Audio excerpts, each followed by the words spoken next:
Welcome to the Gray Line, the show where we're all right and wrong at the same time. I'm your host AGM. Thank you so much for joining us. And for those who are curious, the whole point of the show is that we love to try and create discussion on different forms of media, video games, series, artwork, the creation of media overall, and just show the wonders that the online world and media itself has to offer us. And let us begin with our first section of our show, free to pay or free to play, where we look at video games with microtransactions and we discuss how intrusive are those microtransactions into the game to determine whether or not are you even being allowed to enjoy the game at its best without spending extra money than what it's supposed to. We hope you enjoy it as we dive into one of the most popular games on free-to-play category, Genshin Impact. Let's get into it. Welcome to our section free-to-play or free-to-pay. As the name says, we take a look on a game or a feature claiming to be free to be enjoyed and check how much of a real thing that claim is. Today we're tackling one of the major games in 2020, Genshin Impact, a game that started with hatred as a Breath of the Wild ripoff, but as the weeks have gone by, people have started to see more than just some of the aesthetics, with accessible mechanics, a world to be explored, and a variety of things to do with it. This is a game that managed to go beyond the hatred to the point where it became a contender for Best RPG of the Year at the Game Awards 2020. And before I say anything further, I want to say that the game, mobile or not, is fun and easy to understand. Even if we can see the similarities with Breath of the Wild, that's not a bad thing automatically. Did the game grab elements from Breath of the Wild? Good. Be inspired by good games and learn from them. However, the similarities are very minimum, like the color aesthetic in a few areas, climbing on walls, cooking, and the warp point system. But they do have their own twist to it rather than being 100% the same dynamic. If you play Breath of the Wild, you're not gonna know how to play this game.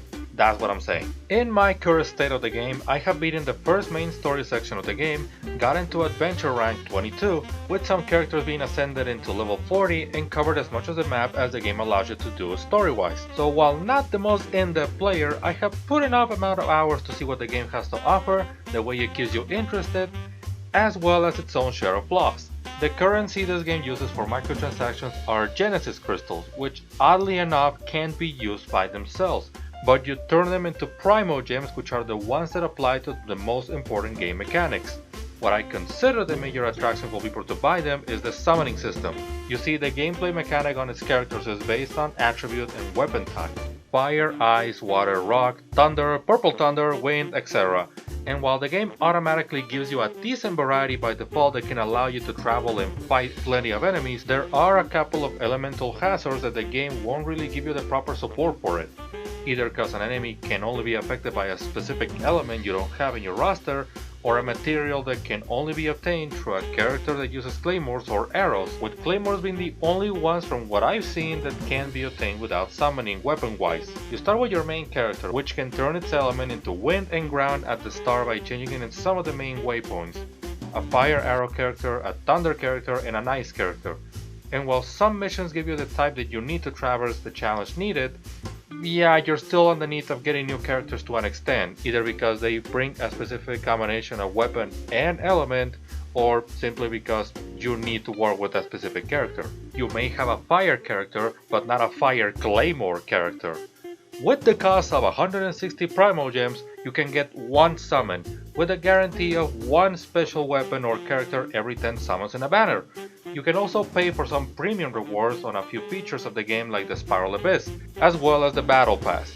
However, those rewards are not just given to you by making the purchase, so even if you're planning to play the game, I don't recommend you to do that. I can't say much about the experience for newcomers since there were a lot of mail rewards when the game got its console release, but the game will constantly reward you for just playing, even if it's at small rates, with Primo Gems, materials, XP boosters for your characters, and other elements for just playing the game, letting you obtain one or two summoning from time to time.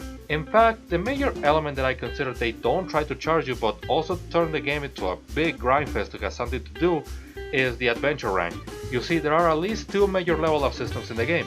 There's the character one, which is self-explanatory, but the adventure rank is something that you increase by doing missions, defeating bosses, finding waypoints which work as warp points in the map, etc. There are also domains that help your rank increase, but they also put a lot on the adventure rank in order to unlock them. So unlike other games that follow this RPG and open world system, you will find yourself in a lot of areas and challenges, but that doesn't mean you can play them once you find them. which is completely different from the boss battles, which you can find them as soon as you find them, but if they're close to your level,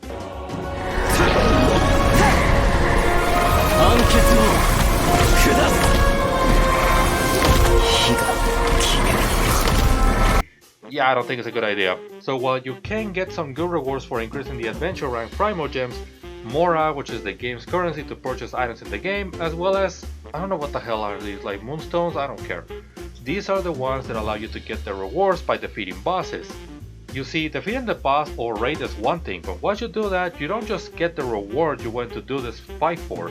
A flower will show up, and by paying a certain amount of these moonstones, out of your 160 the game lets you have as a limit, you get the actual reward of fighting the boss. This is the closest the game gets to becoming a bit of a pay-to-win situation, because if you can't get the rewards for doing those battles because you ran out of those moonstones, you had to either walk it off and feel sorry for yourself, or get more of those stones in exchange for Primo Gems. Otherwise, you'll have to boot yourself out of the game and let time pass, which is the other way you get those moon artifacts. You can get free incels that allow you to get a small refill of the stones, but you get them by, again, increasing the adventure rank, so they're not something you can just get with ease. And it's not like you can just not focus on the adventure rank as much as the character level ups, because it's through that system that the story missions get unlocked, as well as the ascent system that allows your characters to level up even more. Therefore, a couple of the remaining map areas in the game are blocked because of Blot, which in terms of game design is not so much of a problem since, like I said, they give you enough stuff to do at the start. But come on, this game was sold as open world. Open the world for me to play and let me decide when I'm ready to do certain tasks. While I do think this is not a good move for those that want to get into the game as soon as possible, I want to keep in mind that this is also a mobile crossplay game. The 160 is just enough for you to play a couple of missions or bosses, get the rewards, notice your battle lead might already be low, and call it a day.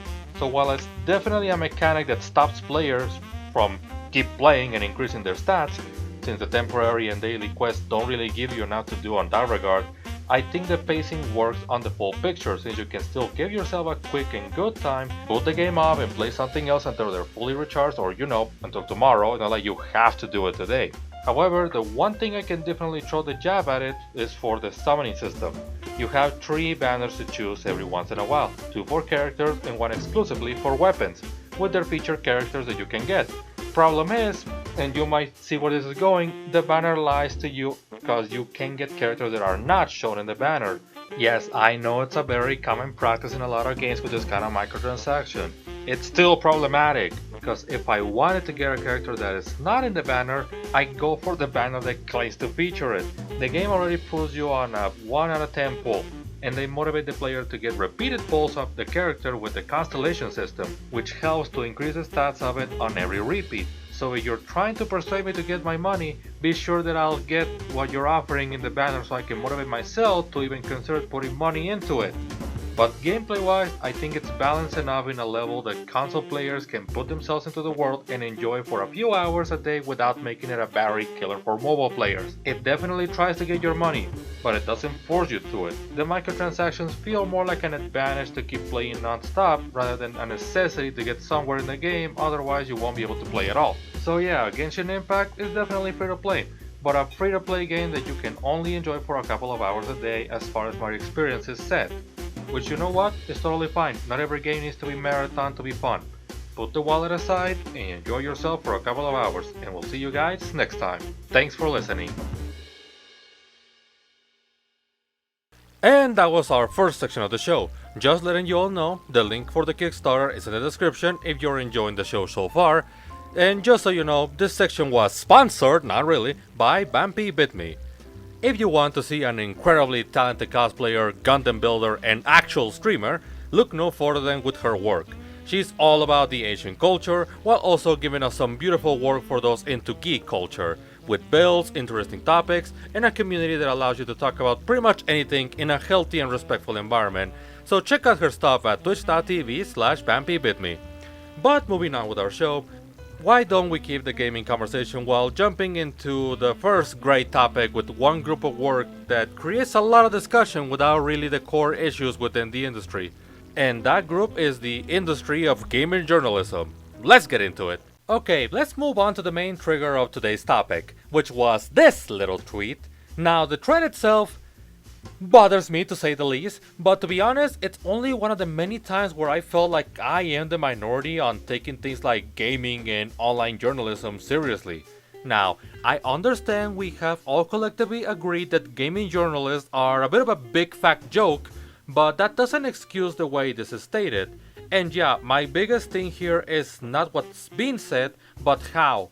Because while I agree that anybody can write a review in any way they want since it's based on each individual experience we go through the game, and that you don't need to be good at a genre to be able to talk about it, I find this general idea completely messed up if we consider this is a rule for everyone.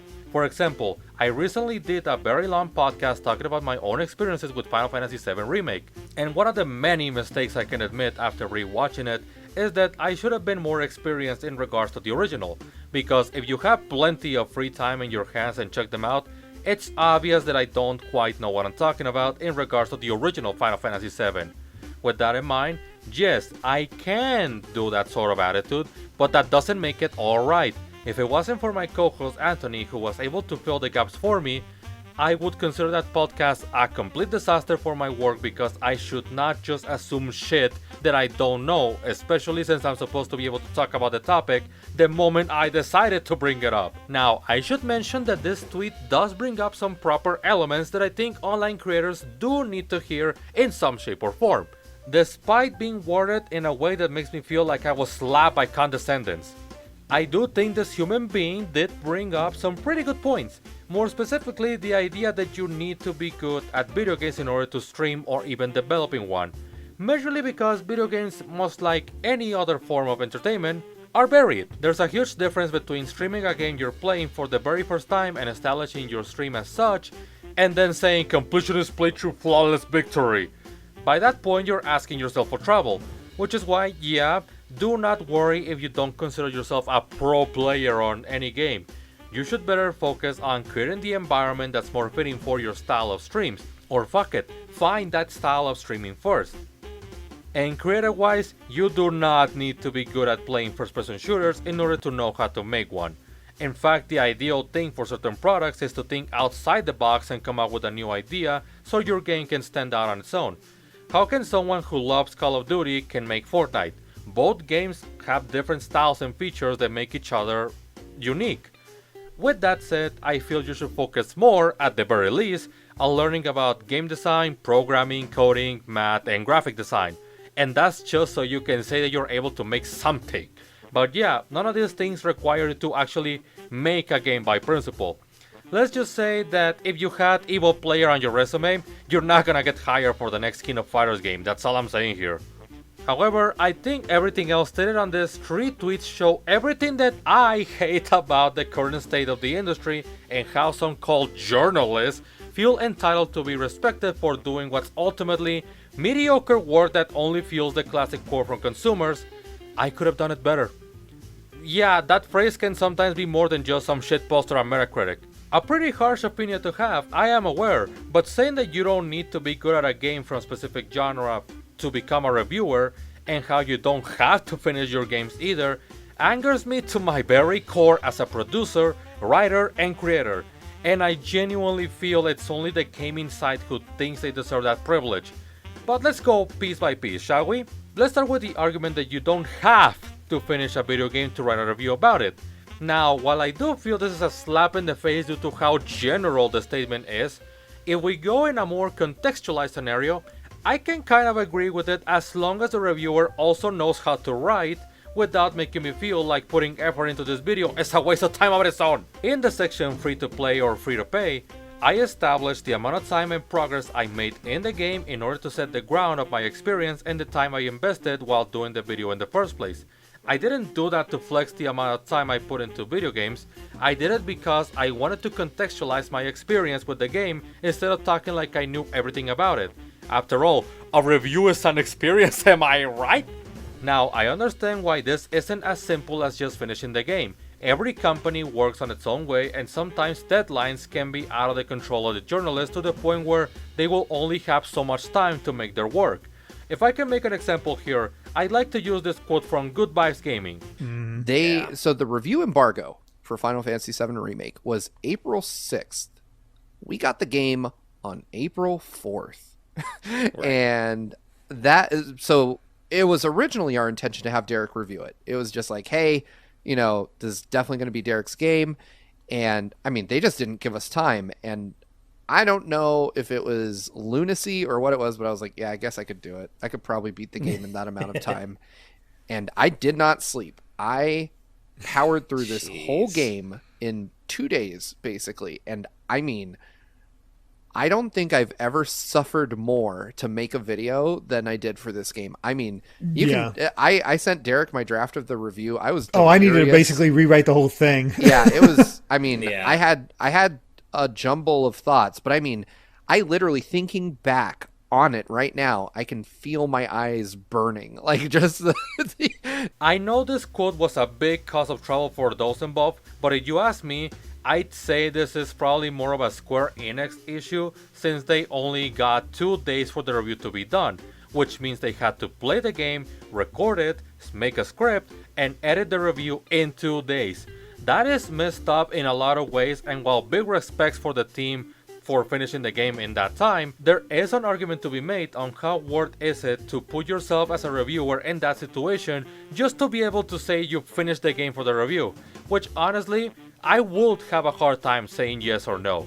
There are games that are just not meant to be played in that form of marathon all the way to the end due to their length, pacing, or structure.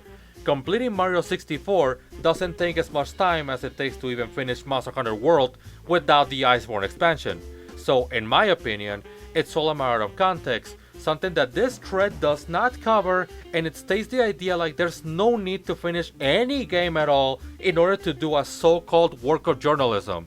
And because of that, I will argue that those cases where you don't have to finish a game for the review due to time restrictions should be more of a matter of necessity than using it as an excuse for writers to not be bothered with it.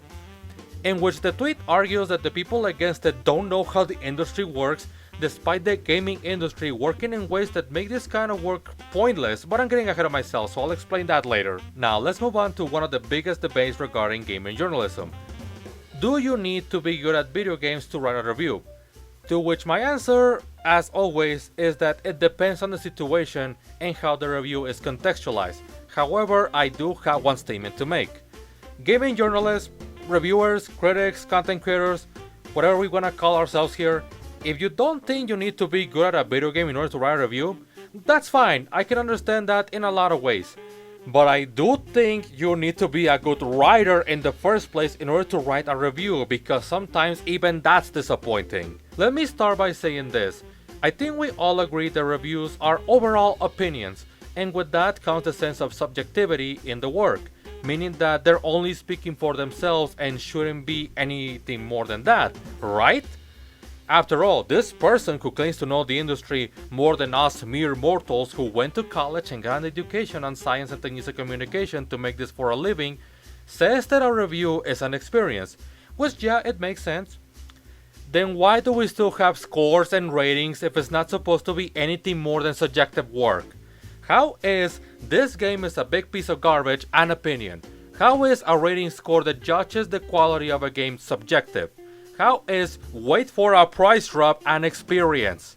If you haven't noticed by this point, I have been writing this with certain phrases such as, to which my answer is, I think, I will argue, if you ask me, in my opinion. I don't feel the need to use this wording just to calm down the masses from having hot takes on an industry that disappoints me. I do it because I can only speak for myself, something that reviewers, critics, journalists, entitled people, whatever you want to call them, also claim to do when they get called out for what I consider lazy work, except for the fact that they are completely aware that their criticism has an impact because people listen to them. Keep in mind, people like this writer think that it's completely okay to not even be good at a video game in order to say that it's just bad, 3 out of 10, don't buy it. As if it wasn't something posted on a platform that people rely on in order to determine what's worth the time, money, and support. I don't care how you think the industry works or how much you tell me, it's just my opinion. I find that ideology selfish, arrogant, and part of why gaming is taken less seriously than other forms of entertainment. If the people who claim to represent it don't even think competence is a requirement to talk about it, then why should other people? And again, as far as I know, it's not an opinion when your wording is stated as a matter of fact.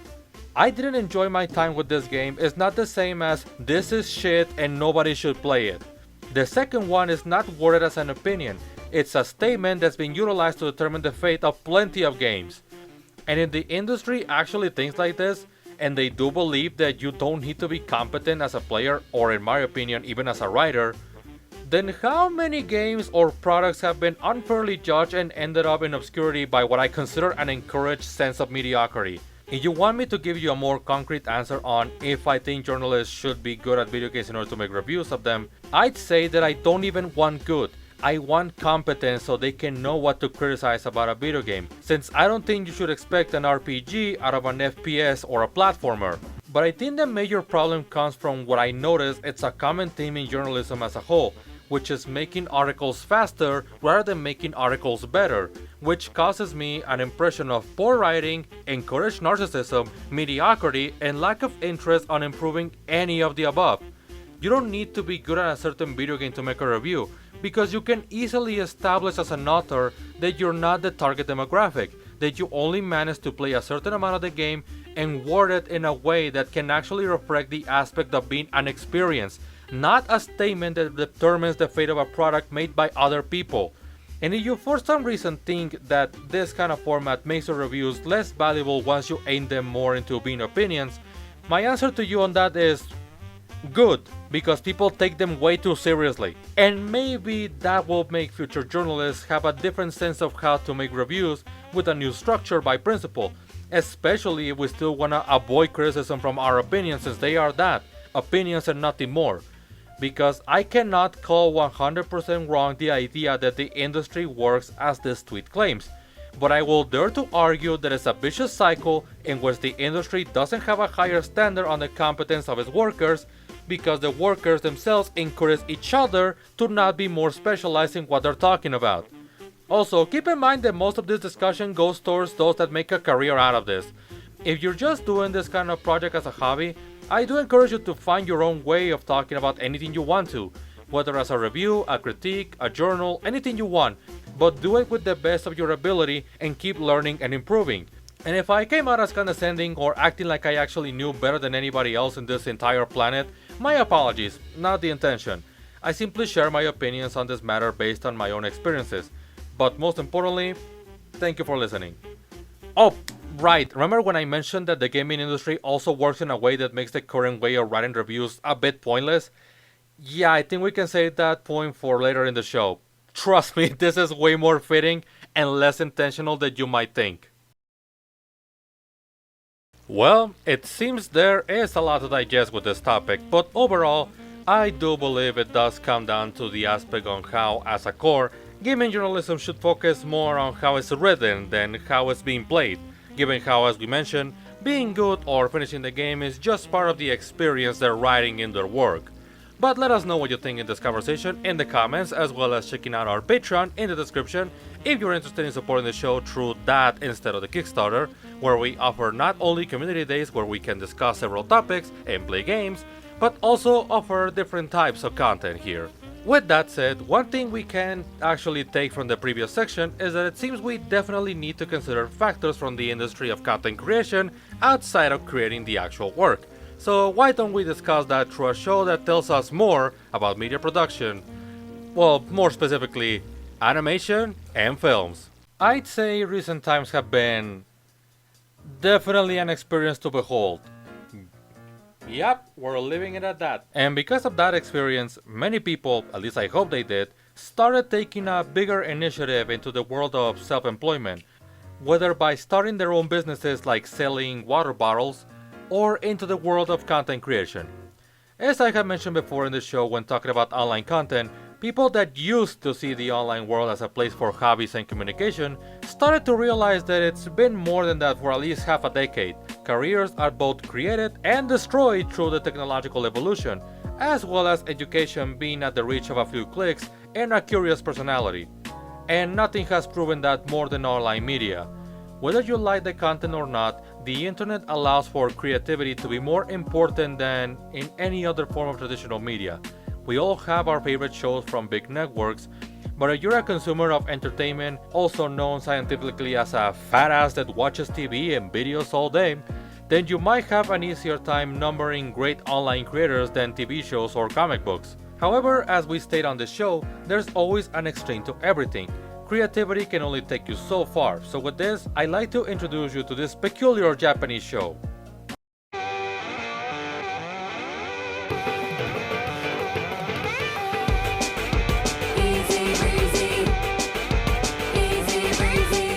Keep Your Hands Off Aizoken, a show that tells the story of three girls trying to make an animation studio with colorful characters that serve the dedicated purpose on its show.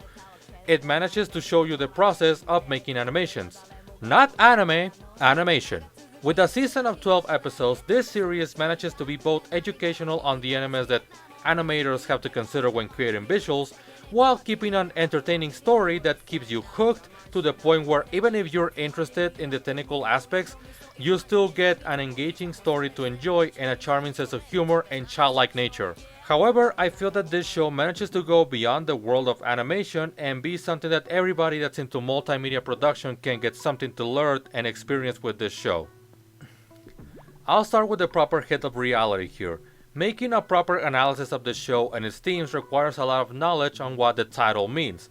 The name Aizoken, according to the MAL translation, stands for Motion Picture Club, but in a rougher translation, it can be seen as Film Association. Both of them apply given the context of the story. The basic premise relies on how three girls who are very different from one another decide to form a club that can allow them to create animated projects, and it's made under the name given how the animation club is forbidden for one of the main girls. And don't worry, I'll take my time on them individually to explain the story a little bit more. And this is the major point to consider because motion picture is just another term for movie. Despite the series using animation as its genre of media to work with, the elements of the story can be applied to anything related to film production. And let me remind you all that while we have movies as the term for cinematic experiences, the core concept of film is a series of images that are recorded and sequenced to create the illusion of continuous motion. So on that regard, we need to avoid removing other forms of content creation like television. In the end, they both end up focusing on this core principle. I know this might sound like a waste of time, but it is important to acknowledge that regardless of the method of work you're using to create a multimedia project, you still need to pay attention to the elements shown on this series. The resources may be different, but making the Aladdin movie in 1992, for example, requires the same production process as making Return of Jafar or the 2019 remake, the only major differences being the resources available and methods to create them. Sure, one may require filming with a camera and the other focuses on canvas, but you're still doing scripts, storyboards, directing, sound editing, video editing, designing, conceptualizing, rendering, the list can go on. The change of methods don't change the core elements of how to create a multimedia project, something that Aizoken, while not the main focus given the subject matter as animated features, does not hide how these elements can apply beyond that specific form of media. One of the best examples of this sort of element is when they talked about audio editing. It is a simple thing to ignore,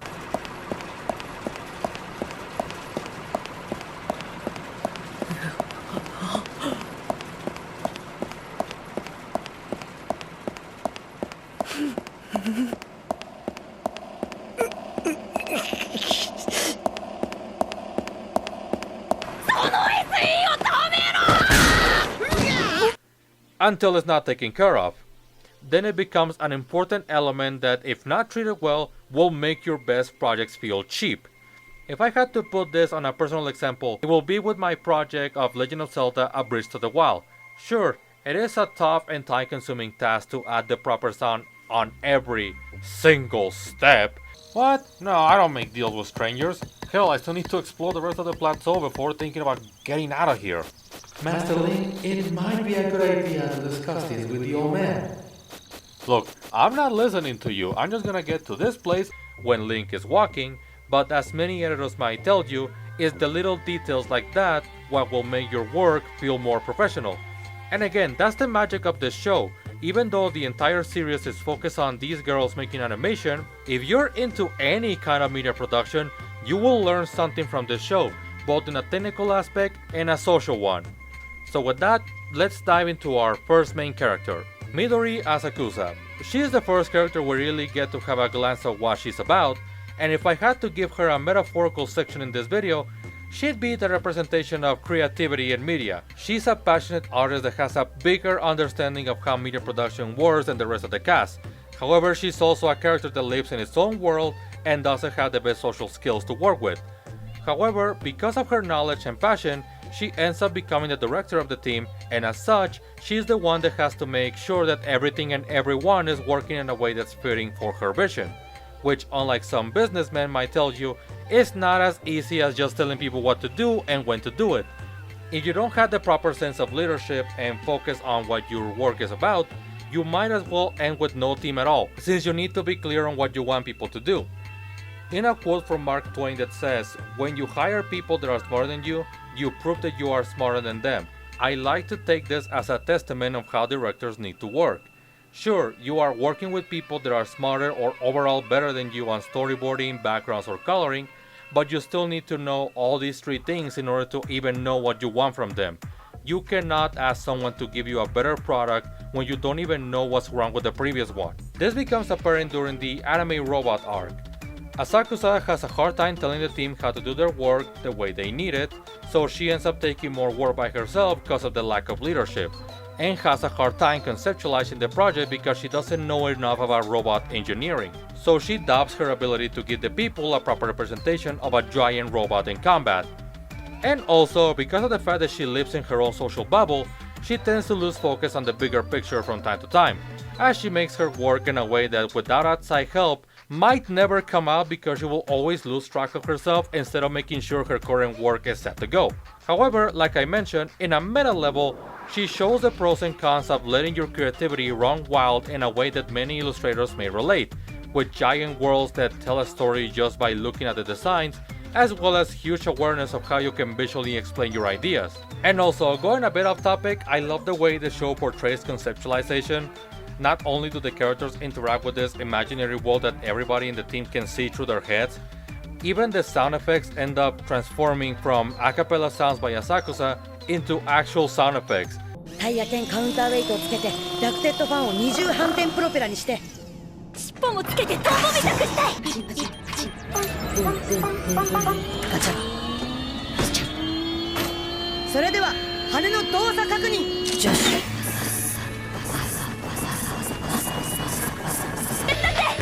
なんだか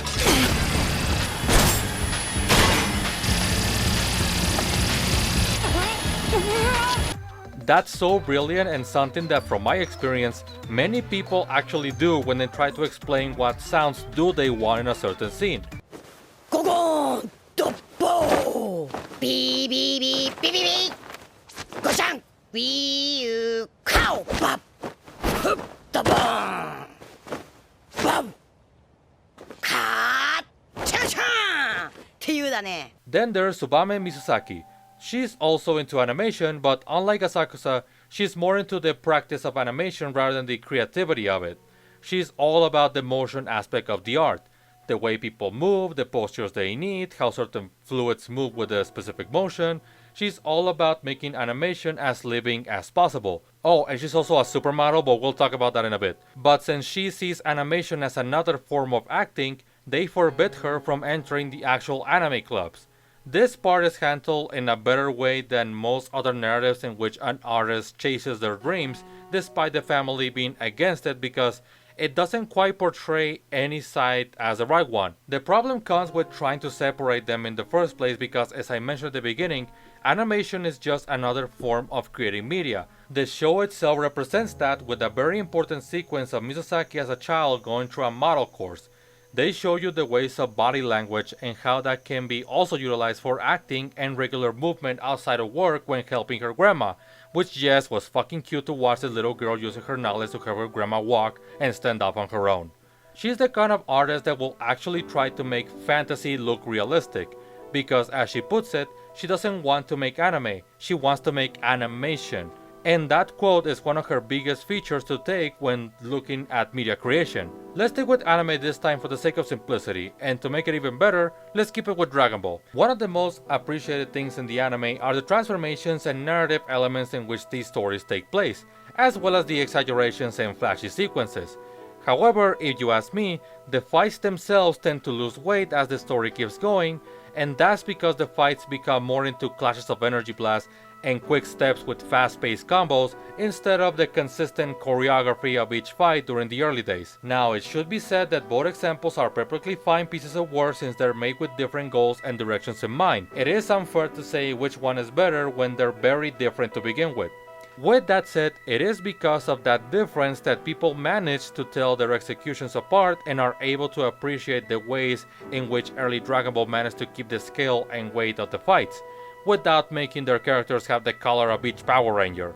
The major point I'm trying to make here is that when you start seeing these forms of media as exactly that, instead of what they have made, you begin to realize its full potential and start appreciating it as just another way of showing the exact same thing as you will do in live action. And you can tell that from just the way the main characters move. It's not always the case since you're still given the chance to make your characters act like you wish, but you can tell each character has its own personality and way of acting just by their own movements, with Asakusa being more loose with her proportions, motion and facial features, and Mizusaki being more fluid and consistent. You can see that just with the intro itself.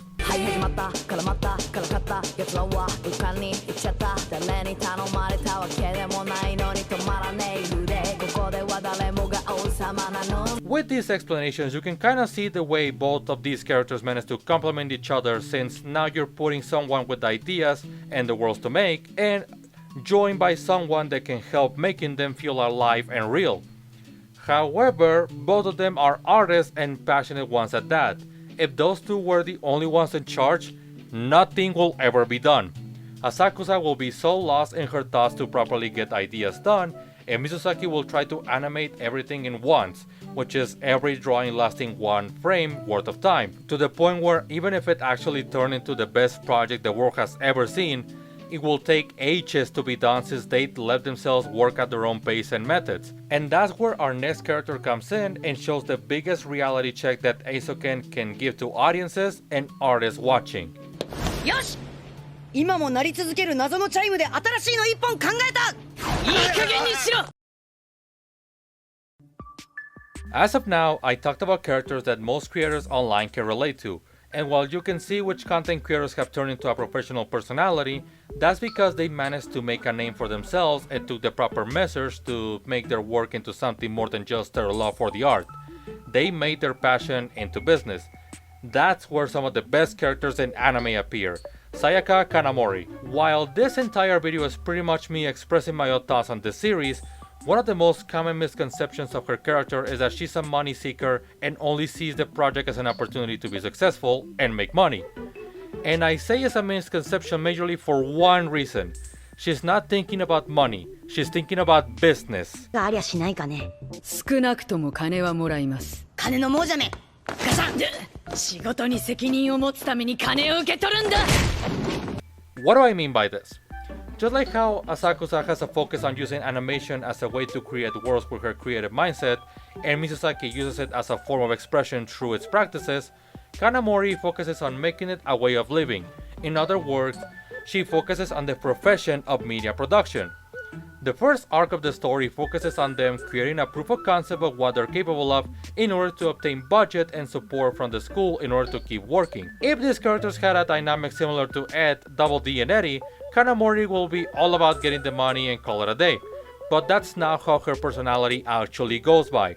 Once the club is made, she gives everything she has in order to keep things moving within the club. There's not an actual antagonist in the show, but there are prominent characters that don't approve the practices in which they work, and that's the school counseling. They are pretty much your executive producers on the show's paper-thin metaphors, since they are dedicated on keeping the company, the school, as a respective institution instead of a negative place that even keeps their teachers working 24/7 once they supervise the clubs. This is where the series becomes into a real guidance of what you need when becoming a media content creator and why, as the show puts it, you should keep your hands out of it.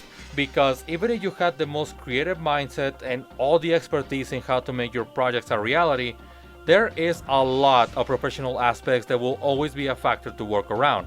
Money as a whole has a huge meaning in this series since they need to obtain certain tools that the school will not provide them.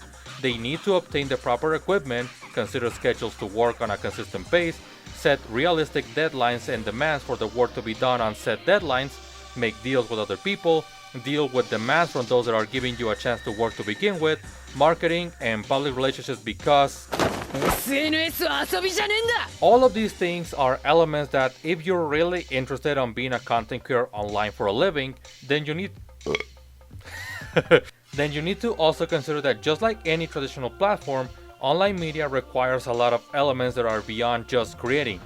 Hell, one of the strongest reality checks is given by Kanamori when she sets clear that even after all their work, the major reason why they are being noticed is because of the fact that Mizusaki is already a well-known public image. 映像研の一番の売りは何だと思います？良質でこだわりが詰まった映像。水崎氏の知名度です。This can be noticed majorly in our current environment with how personalities from traditional media made their jump into online content and made a name for themselves much easier than the ones that have been there since the beginning. Meanwhile, there are other content creators that you may know are good but haven't been able to succeed because of the lack of attention. Her method of work is centered around the idea of being functional. Is it good? Then let's do the next thing, which becomes a clash with Mizusaki at the beginning of the series since, as I mentioned before, she tries so hard to follow her own way of working that she ends up missing deadlines, making small progress and therefore risking the chance for the club to even exist. They work around it later by allowing themselves to work with as many resources as they can with computers and techniques from motion graphics, because at the end of the day, if you want to make art for a living, you have to cut corners in order to get things done in time, which can be a good lesson for those puritans out there and for people that wonder why the algorithms don't support them. I know it's a rough thing to say, but again, in this case, there's nothing fun about social media. She also sets a ground level for Asakusa's creativity in which she needs to make sure her work can be easier to digest for the general audience, as well as to make sure she doesn't lose track on her thoughts until she's done with the current project. She is zero nonsense in comparison to the other two. 光線はもともと怪力線は可視光線じゃないの。そんな大気をまっすぐピューンって飛ぶ光なんてないの。だいたい指向性エネルギー兵器にも種類があってだね。何もレーザーだけが兵器じゃないのだよ。レーザーだって目にも止まらぬような光を一瞬だけ照射するからコンサートみたいな映像にはならない。プラズマ化してもそれがあんたには理解できるでしょうが、作品を見るのは一般人ですよ。ダメか。 Hell, if we go back to the animation aspect, her movements are more rigid than to the point. And even when the money is set on the equation, she uses it as a way to establish a more solid responsibility to get the job done. In order to explain this one, I like to quote Mas from the Amazing. What's your incentive for working hard? I can't really expect you to meet deadlines or feel the pressure to get better because in the end, you're actually getting nothing out of it. And to me, it seems like they don't have confidence in their skills to ask for payment. However, that also ends up in me also not having confidence in you. So I don't hire you. I'm sorry, you just gotta be more sure of yourself, okay? Come here. You're valuable. Now, do you want the money or not? That's the sort of mentality that Kanamori follows. Having a reward for your hard work ends up in the business taking a bigger sense of commitment to get the job done, creating better results, which will allow them to tackle bigger projects with major rewards, making the business overall better and much more reliable as a way of living. As I have mentioned in the past, I have worked on traditional media myself. They were all local businesses, sure, but I still spent years working for a newspaper and then went to television for almost a year and did radio around that same time. And at first it was because I genuinely did not have the confidence to make the series of videos that I have made so far. But with my own experience, I can say that Kanamori is ironically the less realistic character given how supportive and open-minded she is. Like I said, it's majorly my own experiences with making businesses and working on businesses related to this. But if you ever find someone that genuinely wants you to work and is actually doing management on how the team needs to work, then keep them around because they're more uncommon and more necessary than you might think. A lot of people see this show as a way to showcase the power of imagination and creativity. And while that is technically the case, it's still handled with a sense of maturity that I honestly will recommend art schools to analyze, since it has a lot of moments in which it gets serious with its audience in terms of what they need in order to prepare themselves if they really want to make a living out of their method of preference, from animation to journalism, voiceover, theater, motion graphics, etc. Creativity and imagination is necessary, but if this is where you want your life to go, it also needs commitment, availability, education, teamwork, and humility. Because even if you think you master all of these factors, the world and society evolving, there will always be a lot of room for improvement.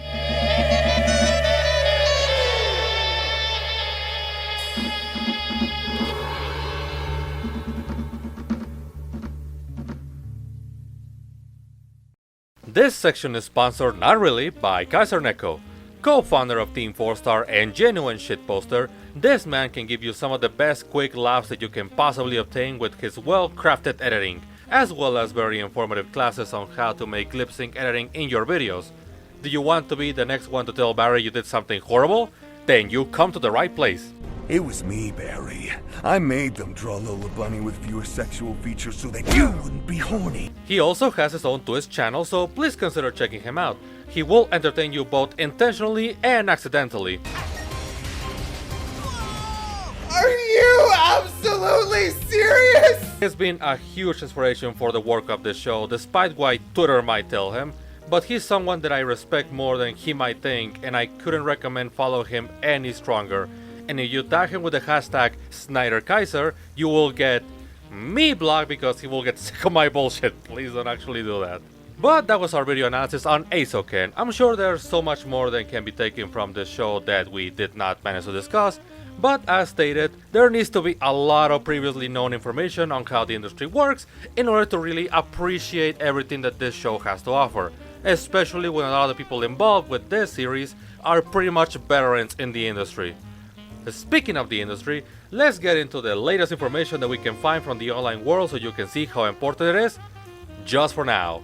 Hello ladies and gentlemen, and welcome back to The Greyland, the show where we're all right and wrong at the same time, and this is our 5th section of the Kickstarter pilot for Now News, the show where we tackle the news that matter, just for now. And joined today as our godfather pretty much by this point, Uncle Silver Greg. How are you doing? Hey, how you going? How you doing? I'm doing good. How about you? And by the way, it's uncle, not godfather. I mean, just give it time, and then we might like take down some people and all. We'll get into that. But and also join as always. Hey, hello, Flipnote. I hope you're doing okay. I hope you're. Yeah, I sent you guys the link. And all right. Well, as the name goes on, again we have some lighting session of some news, and why don't we start with Solar Elemental, again our compadre and pretty much co-host of this show. Oh my God, you just love using that thing, but I'm not complaining. I always got Because Voldemort's hilarious. Well, yeah. I watched that movie finally a bit ago, and I'm glad to know the context of that laugh. But anyway, but yeah. So the first, what do you want to tackle first, AGM? Let's go with you. Like you have at least one or two news that I think are important. Okay. So a bit ago, I saw that they had released more in-depth screenshots of the like Final Fantasy like Pixel collection. I think they're calling it. Yeah, the Pixel remasters. I think. Yeah, yeah.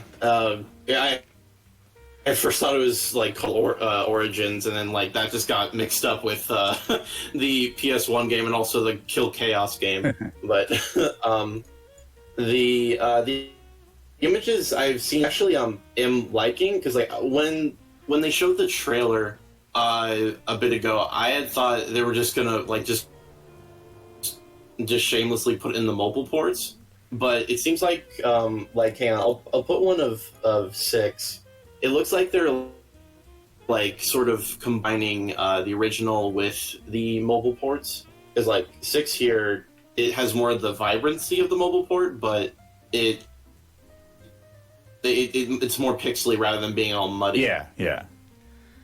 And Yes. oh, sorry, go ahead. No, go ahead. I was just going to. I actually do like this a lot because the backdrop, especially on like the first screenshot with 6, was showing like the buildings in the distance. I'm not sure if those were there in the original, but I like that bigger amounts of detail. And with 4, I will say this is just my personal opinion, but what's a bit disappointing to me is that with the older ones, they more seem to be leaning more towards just the whole classic art style rather than more of sort of HDifying the sprites like they did with the PSP remakes, because like there's this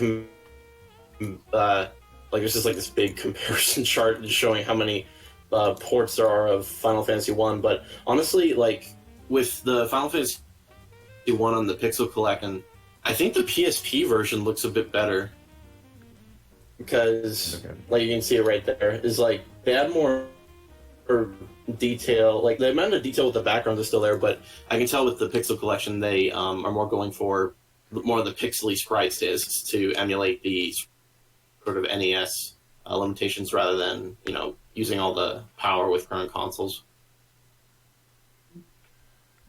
I'm looking at him now. I like that the PSP version characters are a little bit larger. Yeah.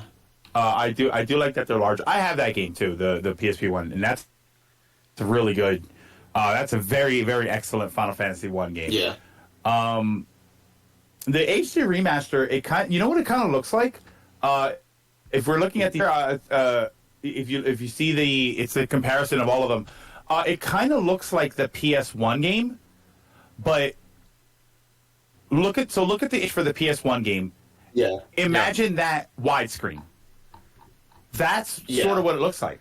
I'm seeing the same. Obviously, it's all the same kind of depth thing, but like the characters look similar. There's a similar coloring to them. They're spread out a little bit more and they're a little bit smaller. But it looks like the PS1 game.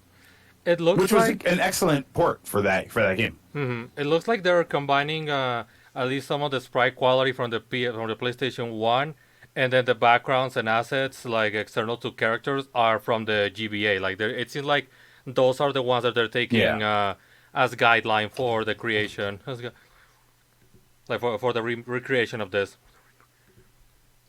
Yeah, I'm happy with it. I mean, I don't think anybody was upset with it. I think the opposite of that. I think everybody was extremely happy with what they saw. The problem was where it's going. Theme. Yeah, that was the only real problem. As far as how it looks, everybody. I have yet to talk to somebody who says it looks bad.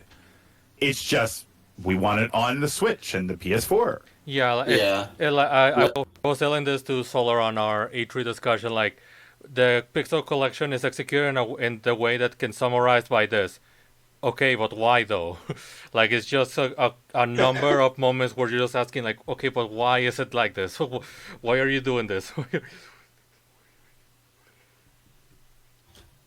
It's just very limiting. It's like, and if it like gets like pulled like sales because of that, I get a bad feeling. I feel like it would. I mean, even with the PC market being vast, it's still such a big shot in the foot to not release it on literally any console. Yeah, and it seems easy. You know what I mean? It's not like this is some 4K 120 frames per second game on the PS5. Yeah. And, why isn't it coming to the Switch? Like, obviously it's not coming to the Switch because the Switch can't handle it. Yeah. They're going to run fine on phones. Yeah.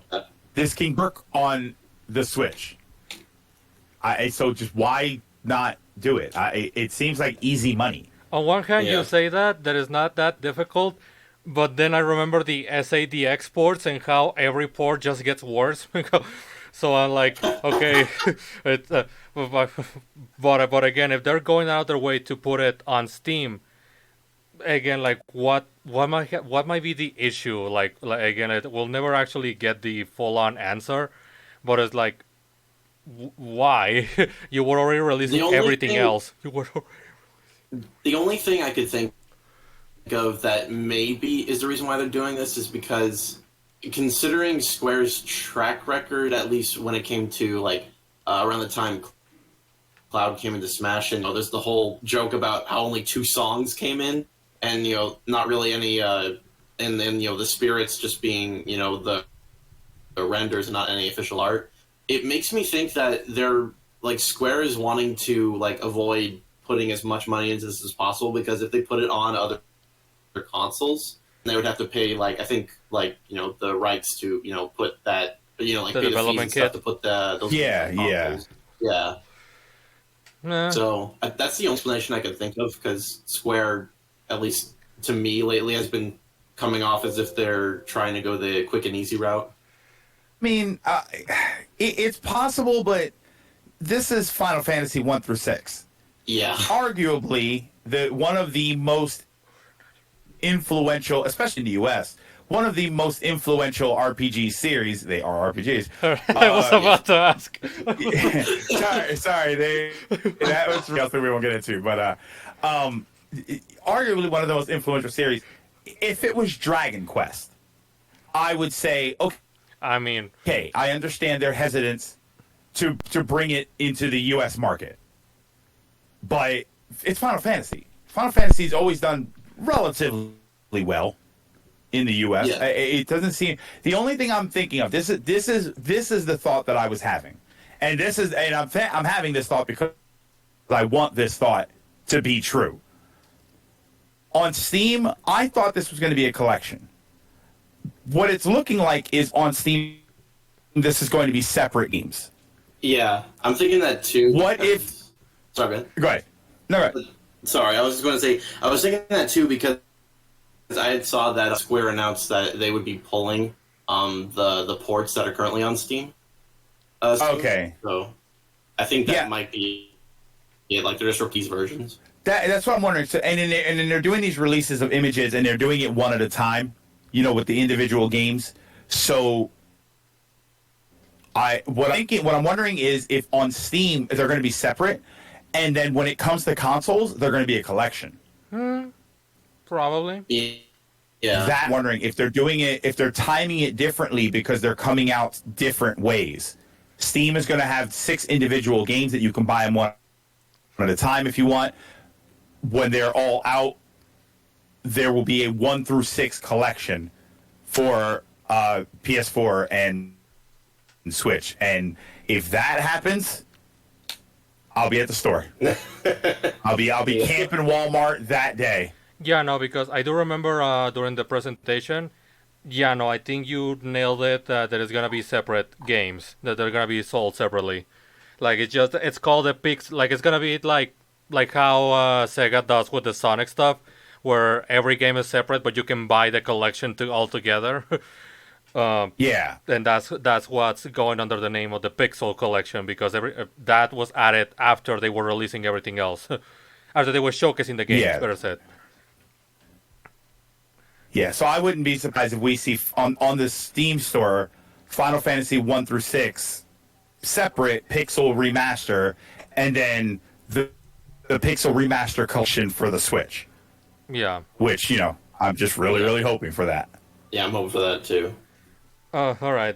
So again, like we're only working with what we know so far, just like with our next fraction of the section. So according with one leaker, again. So let's start with that point. With a leaker that is a bit reliable in the sense that he's the same person that leaked right before the Microsoft presentation about Battlefield 2042. And about the Call of Duty stuff that was coming up. So again, it's somebody a bit reliable on, like, again, it's as reliable as a leaker can get. Where apparently we kind of already have a release year for GTA 6. You want to know what year is that coming, Greg? 2032? 2025. Oh my God! I mean, I was definitely farther off, but like no, but again, this is a bit of a quick one because it just came out. So I'm just like, okay, let's be like other news and just grab whatever we can find and just grab. But breaking news. Yeah, like breaking your wallets definitely, but okay. Um, the okay. I'm not gonna be the whole oh nobody cares about Rockstar and all that stuff because I am definitely somebody that plays the Rockstar games. One of my favorite games of all time is Red Dead Redemption 2 because of its story and all that stuff. But oh my god, it's just like this game is getting overly hyped up. Like I don't know what you guys might think. I mean, it's Grand Theft Auto. I mean, Grand Theft Auto 5 has been what on 3 generations of systems at this point. Yeah. It's been super popular. I mean, it's basically an MMO. Mm-hmm. Yeah. You know what I mean? So it's incredibly popular. So I get it. What I'd be interested in is, since this is brand new information, how much, how many waves is this going to make in the next few days? Because I feel like at this point, I mean, first of all, it's a leak, so we can't really put too much stock into it. And even then, even if it is accurate, that's 4 years from now. Yeah. So I don't think that people are going to be too crazy with it yet. People are still enjoying 5. 5's probably going to come out on PS5 and Xbox Series X. No, that's already a thing. Like, oh, it is out already? No, not out already, but we already know that. Yeah, no, this is a matter of time. Yeah, they did. Okay. Yeah, they did. Oh yeah. They did say. I just wasn't sure if it was actually out yet. Yeah, no, not yet. Which again, it's sometimes in some areas it's for the better, and others is for the worse, given the context in which that game has been released.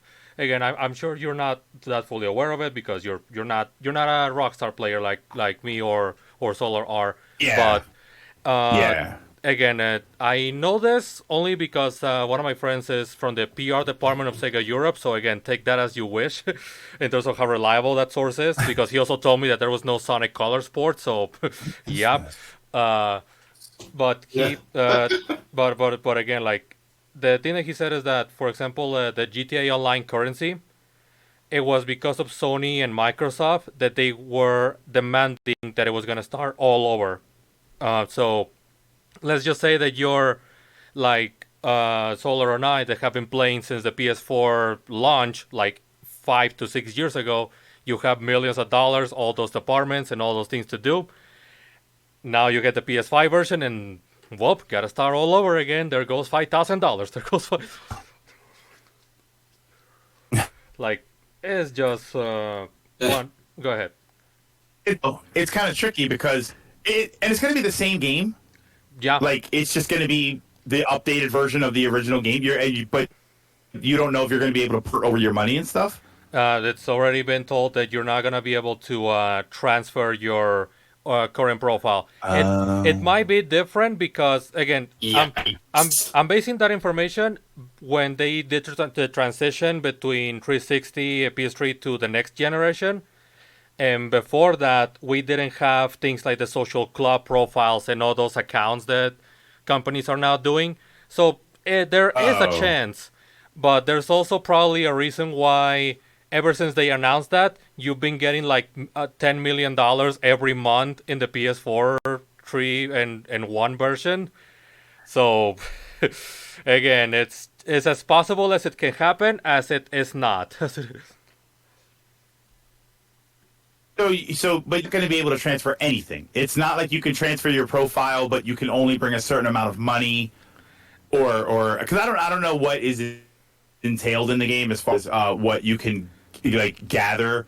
Like, can you buy an apartment and have like cars in a garage and stuff that you own? Like, you're not going to be able to bring any of that. It's just a spot. Maybe not. Again, because okay. Nowadays with the whole with how Activision has its own profiles, EA has Origin, and all these other companies, so you can technically do that when they make next gen games. Well, next gen ports. It is possible that Rockstar can do it, but there's also the possibility that it cannot, because we know that Sony and Microsoft were kind of demanding that. It wasn't Rockstar; it was those two. It was the Okay. Okay. I kind of understand it, to be completely honest with you. I can understand it too. I mean, if I'm I sort of do, but what makes it confusing for me is the fact that it did give that option for like people that are moving from Xbox 360 and PS3 to PS4 and Xbox One. It did give that option for you to like transfer your cashier rank and character. But I think that was you were not able to do it back then. You were not.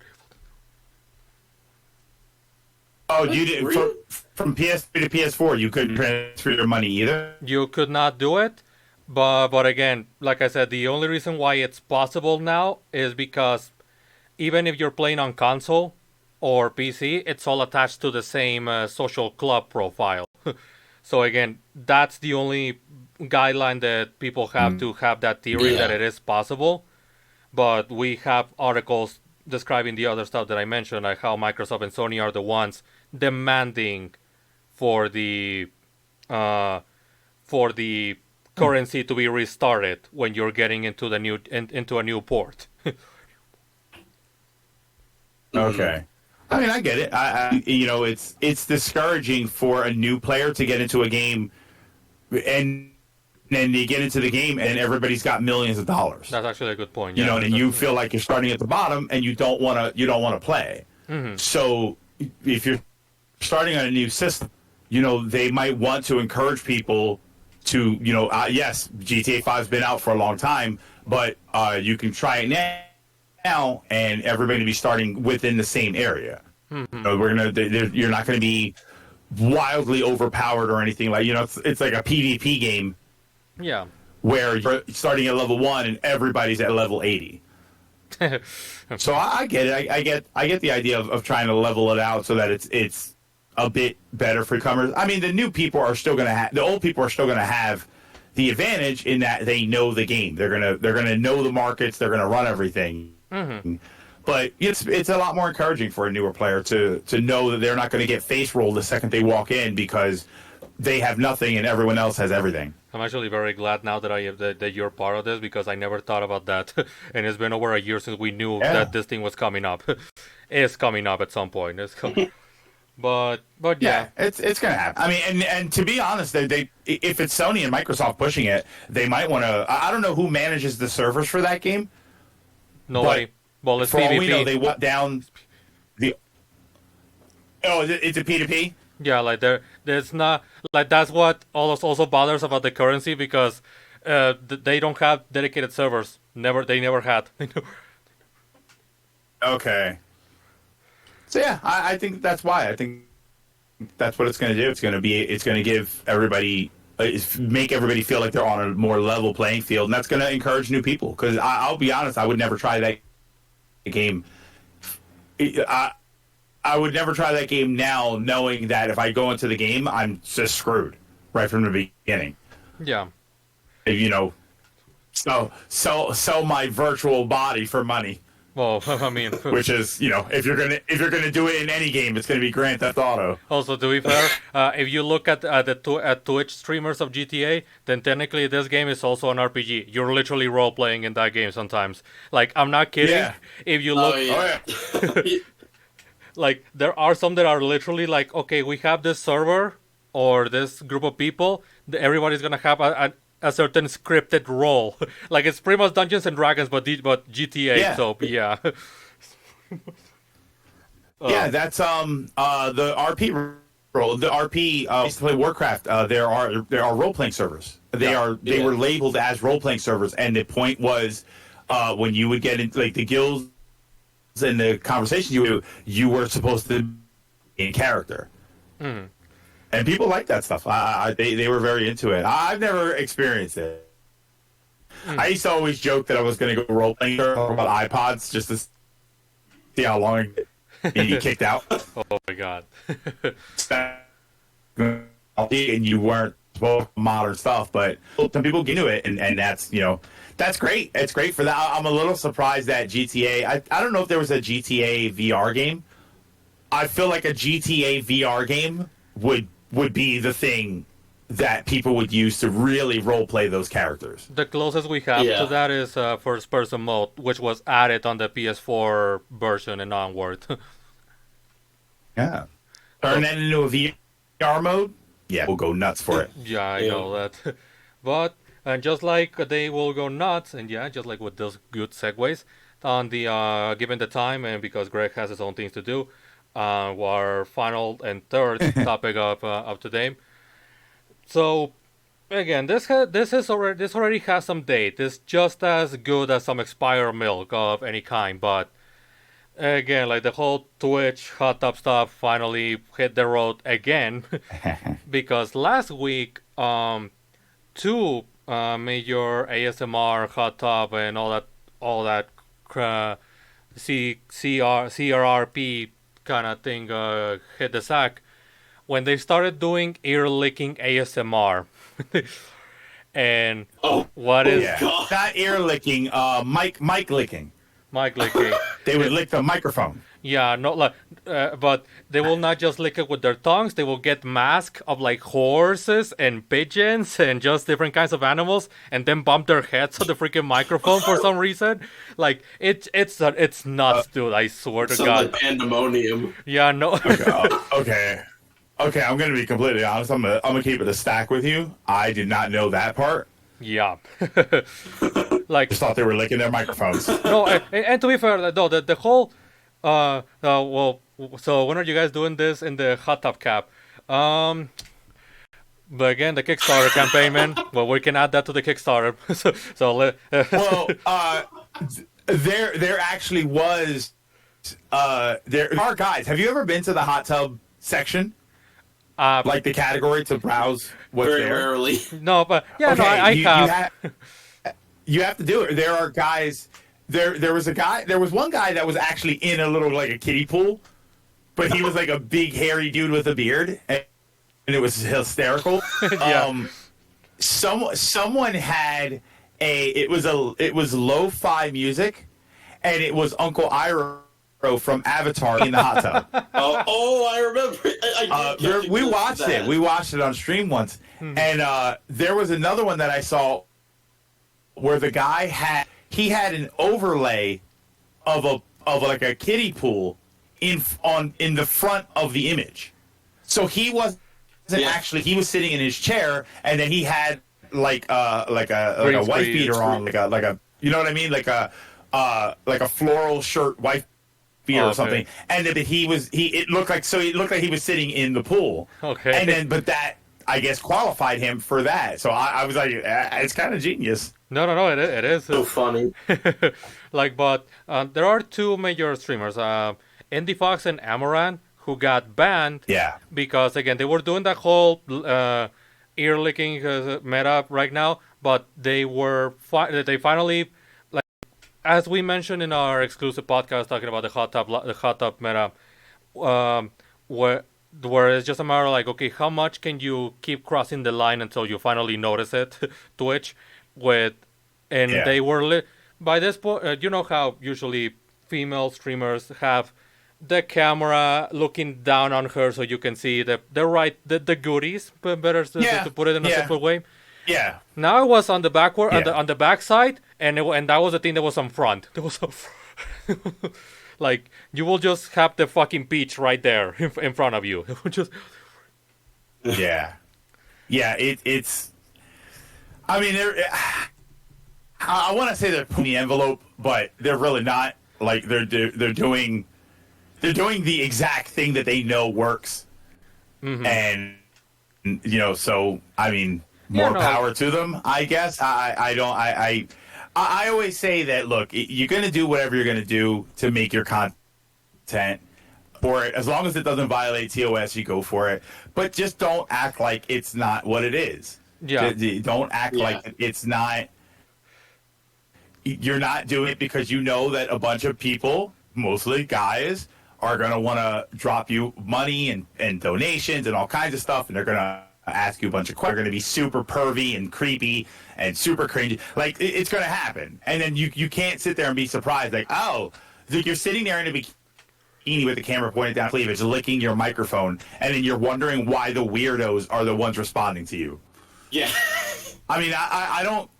I'm not trying to kink here, but you have to admit that is going to draw some strange attention. It really is like, I'm sorry, it is the equivalent of a stripper going to HR saying like, somebody tried to touch me. That's your point. I'm sorry, but it is. I'm sorry. Yeah, I mean, you're right that they don't have the right to that 100%. Like sexy cosplayers, when they walk around and they're in like, it's like a Vader helmet with a bikini on. Oh my God. No one has the right to degrade you and anything like, no one has the right to put their hands on you or shout, inappropriate things at you or whatever. But at a point you have to realize, okay, the weird attention, I've got to take at least 10% of this blame. I have to accept that there is, if I'm walking down the street at 1 a.m. with a gold chain on in a bad neighborhood and I get robbed, no one can really look at me and say, wow, that's 100% their fault. Yeah. Someone's going to look at me and say, okay, but you were in a bad neighborhood with a gold chain on at 1 a.m. Why were you doing that? Yeah. Yeah, and granted, we're not... Some of that is your fault. Yeah, and granted, to be fair, we're not going into that whole conversation like, well, why are they going on the streets dressed up like that or something like... No, but you also got to agree that there is a point in which, like, there is a point where you know what you're getting if you're literally going out of your way and fish it, when you're going out of your way to fish. If stand in traffic, I can't be surprised if I get hit by a car. Yeah. Like that person is still responsible for hitting you, but at the end of the day, like, you're the one standing there. You're the one like, there is, again, a gray line to consider. There is yeah. Yeah. He said it. Yeah, it's funny though, because they somebody had posted like a week or two ago about now there's a thing with people who are licking their microphone, and my response was, God, now I have to lick my microphone. The things I do for money. Yeah, no, and that's the major thing. Like, I don't think anybody when we have this kind of conversations, we go after the people themselves, like the content creators themselves.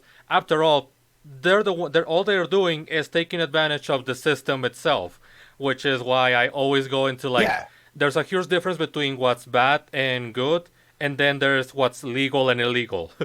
Like those two fights are completely different. But Greg Sage licks the mic. Oh, look, I mean, that's why I pay him to do it. Yeah, I mean, you gotta get the food somewhere. I mean, it's. And to be completely honest, don't worry. They wouldn't do it if people weren't giving them any attention, right? Like you wouldn't. This whole mic licking thing would last an hour if 0 people were showing up for it. But they're not. There's like a lot of people probably showing up for it. They're probably dropping a lot of money. So I join my mic licking streams later. Only on Patreon. I mean, the only thing that I doing all more appropriate.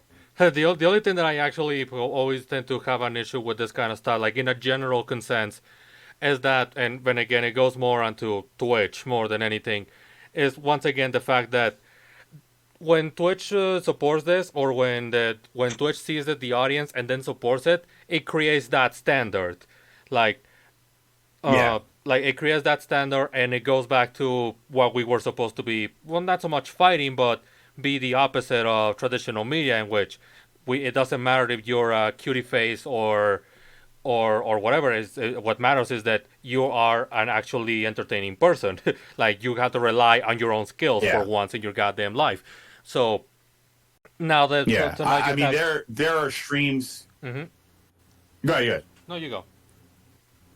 I was gonna say, I mean, there are streams where like we talked before about the women that have the cameras pointed at their cleavage, or they're sitting in sexual, I would say, sexualized ways, ways that people don't typically sit to be comfortable.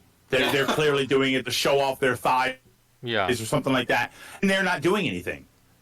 They're not talking. They're watching television. I always thought that was against TOS, that you can't be streaming yourself doing nothing. Like, isn't there a rule that you're not allowed to stream yourself sleeping? I don't know actually. That's what my understanding was, that there were rules that you were not allowed to stream yourself like sleeping, because they wanted to discourage people from doing the kind of like Truman Show style streams where it's like 24 hours or a week long, and people are just watching them live their lives. Yeah. They wanted to discourage that, so they had rules where you're not, because that was what happened. What's the emote? If I have it, I think it's a standard emote. Is it in Sleeper? Mm-hmm. Oh yeah.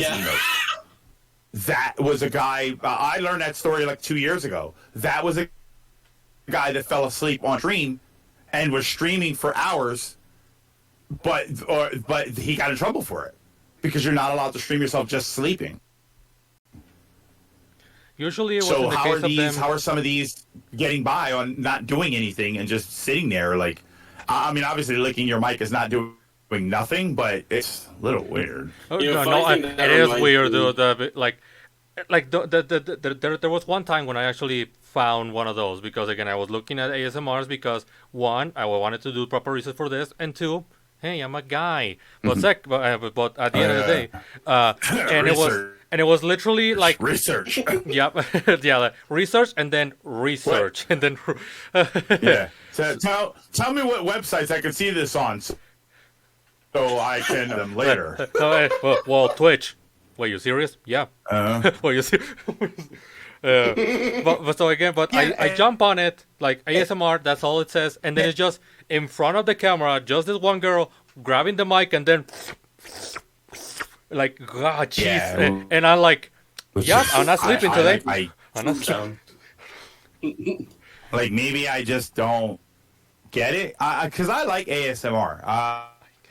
I've watched ASMR videos, but the ASMR videos that I like are them doing things. Like doing crafts slowly. and stuff. If you know what's a good good ASMR series? Those videos where the people restore old things. Yeah. So like they'll take like old rusted knives or kitchen tools or old toys or something. There's a guy that does it for video games. He does like the old yellow SNESs and what, and they're effectively ASMR videos. Mm-hmm. You hear all of the things that they're doing, like the scrubbing it and everything, but he doesn't talk or anything.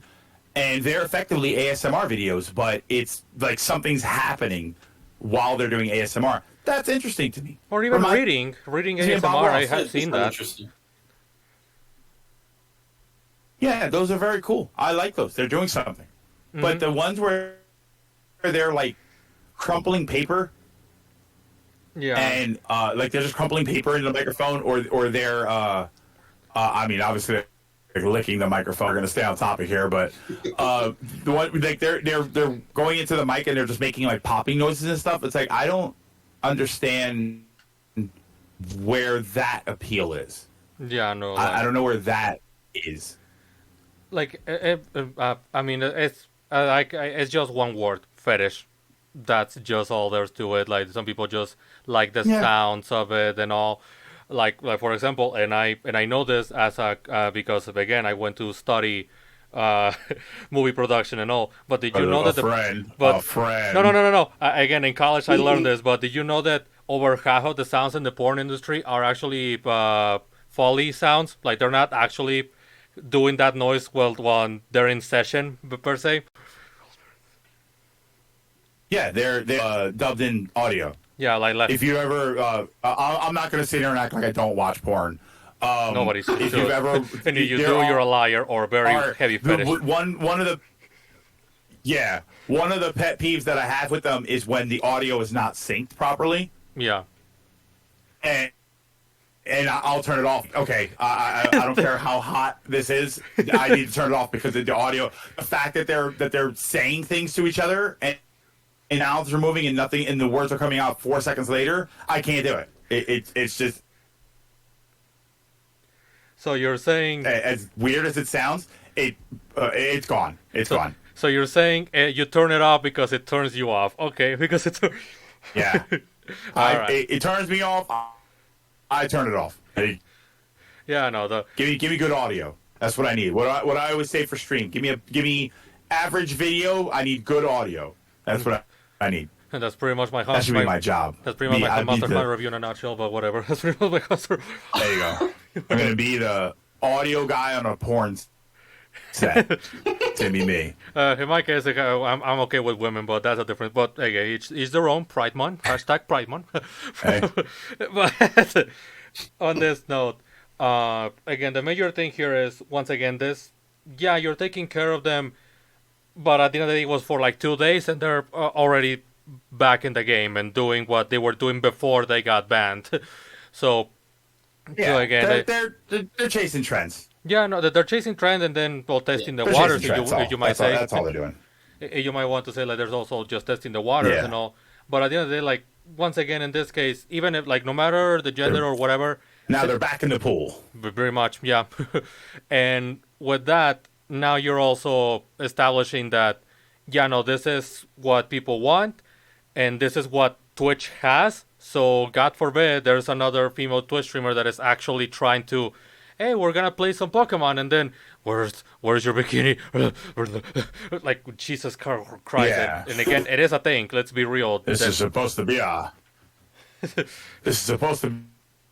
hot tub stream. No. I said 7.8 out of 10. Too much water. Yep.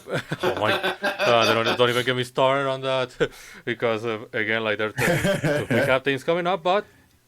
Yeah, no, like, again, as promised, we did establish a deadline. So, again, I hope you guys enjoyed this little pilot for Now News, where we talk about the things that are important just for now.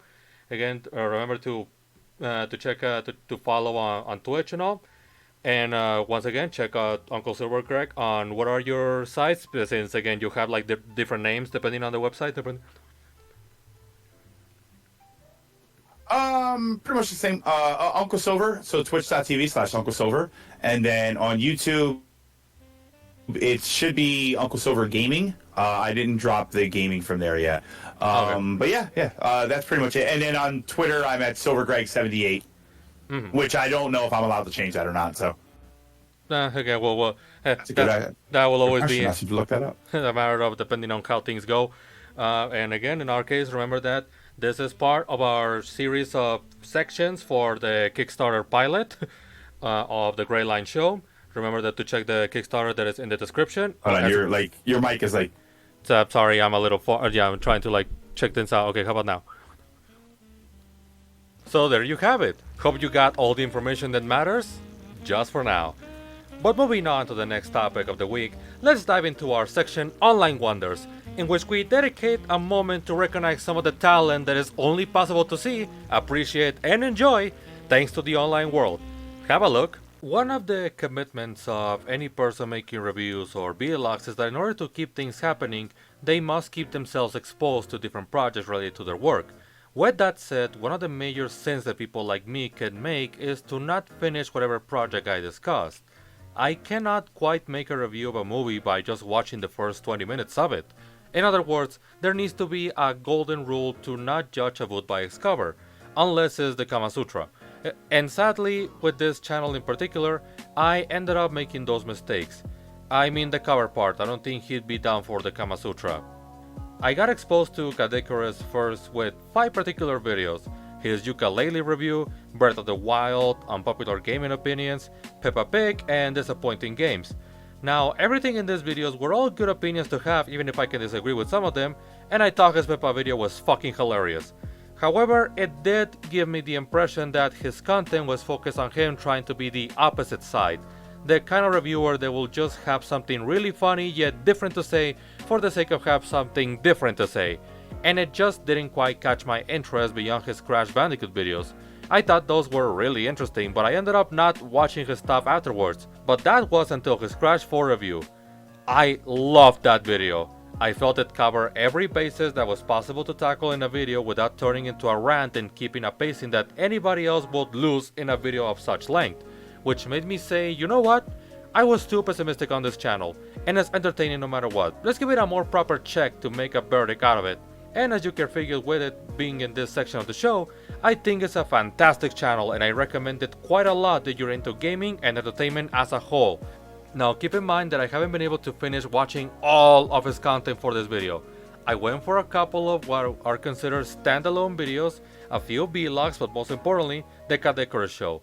And while yes, that's still not covering everything in his channel, I want you to keep something in mind. At the time of this video, there are 14 completed seasons of Kadekorus show, at least considering the period from his worst PS4 games all up until the PS5 video as a complete season. You wanna know how much time is that worth of content? Would you say 20, 40, 50 hours? How about going up until more than 70 hours worth of content? And like I said, that's just focusing on the Kadekorus show. So we can at least add another 5 hours since I watched some of his separate reviews, retrospectives, and vlogs where he talks about one-off things like CTR having microtransactions under the reviews, or Mr. YouTube being, well, YouTube. So for the sake of keeping the principle of not judging until the end of the show, I'm going to be focusing on the Kadekorus show and I'm going to be tackling each season with my thoughts on them individually, as well as looking at them with a retrospective point of view. Just letting you know as first impression that his separate reviews are solid yet subjective as any review can be, but his vlogs are really good and being informative and thought-provoking. It's surprising how well some of those videos hold on today. But alright, let's see what we got here. Season 1. Now, I am aware that Caddy himself does not hold his old videos in a high regard beyond seeing them as his humble beginnings as far as I know, and for videos made in 2012, these are not bad at all, but I can definitely see that he didn't have a craft to work on with his videos. I just cannot help but feel a lot of JonTron vibe with this comedic approach. To be fair, when I mention JonTron, I don't say it in a bad way, it's just what comes to mind since even he mentions him at the start of the season. However, the major thing I can say in retrospective is that the first season of Kadekorus is very slow. There are a lot of jokes that last longer than they need or don't hit the timing because of that. But like everything I like, something has to be made to compromise my faith towards it.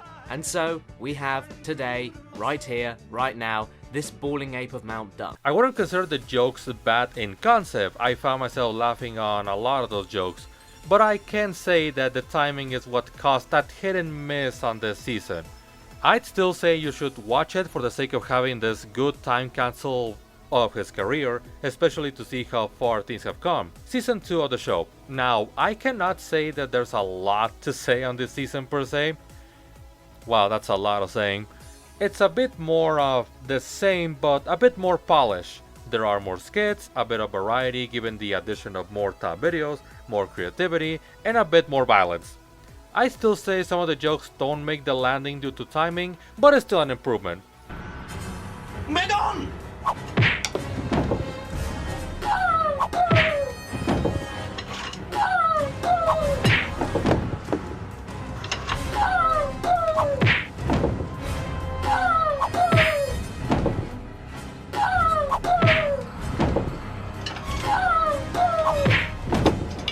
Now again, improvements take its time and it's only apparent in retrospective. It's like eating some french fries and then eating them with honey mustard. It's still fries, it's still the same product that you enjoy, but now with something else. And season 3 becomes into a buffet. And with this, I would like to add a bit more about what his reviews are about. The major difference that I could give to him is his zone rating system, which majorly works as a comedic thing rather than an actually critical one.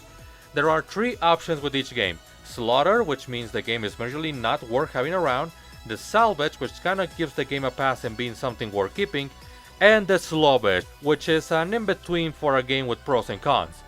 However, like I said, beyond just considering how much he likes the games, it's not something that I will consider critical.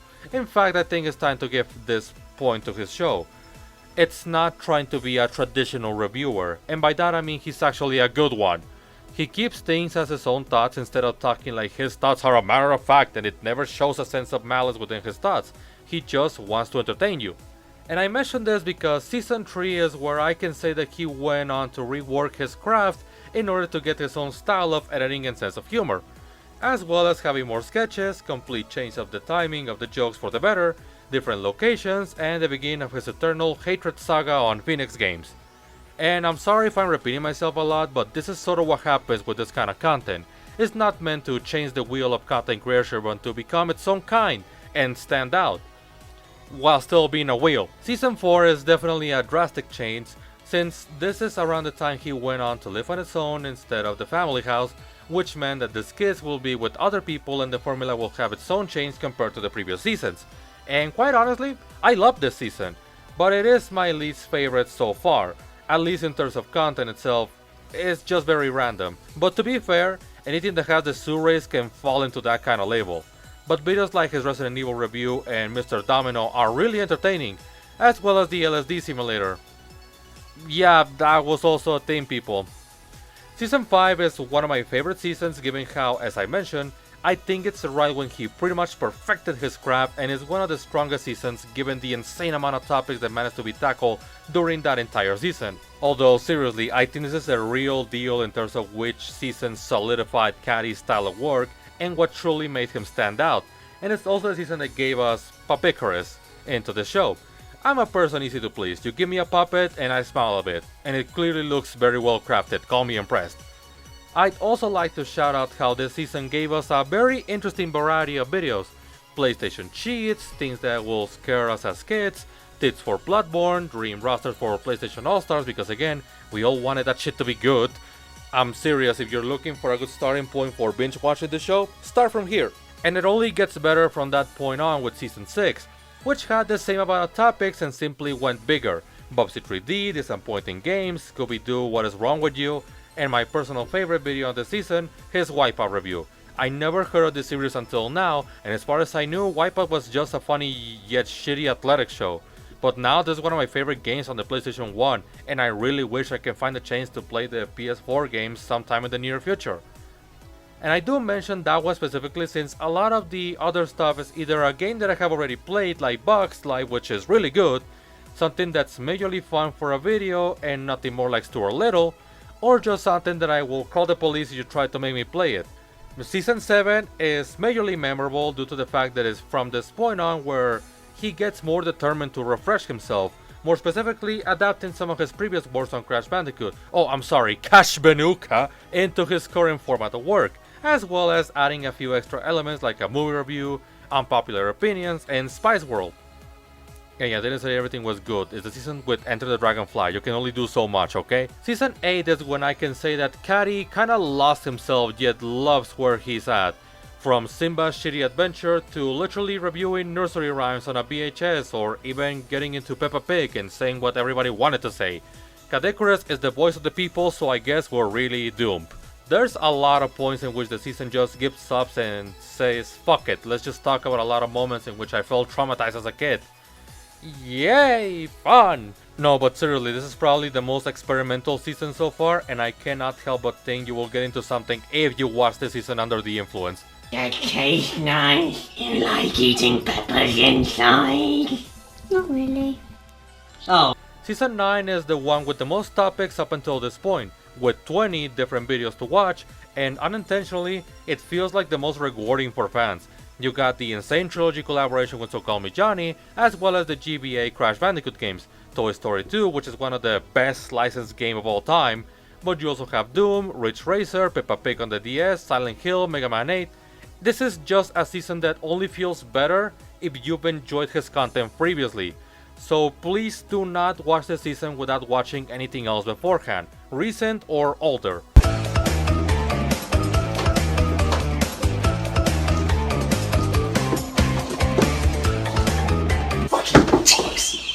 And the same can be said about Season 10, but I could say it's a more personal version of Season 9, which gives it its own value worth seeing. And I'm not saying it on a controversial way. I mean, you have more nursery videos as well as the beginning of Crash Bandicoot month. But you also have the return of Papicorus, a video on Bugs Life which was also highly requested, and even some funny bits with SpongeBob and the birth of Breeds. Regarding her breeds and buttocks. Yes! So yeah, a very solid season, and it gets a bit more personal just for Bandicoot Month alone. Season 11 is probably my most biased one, since it has a lot of amazing topics, as well as some of the worst shit I've ever seen. Like, I love Theme Park on the PS1, but I fucking hate Bobsy on the PS4. His Mega Man retrospective was really entertaining, but I want to murder wherever this is.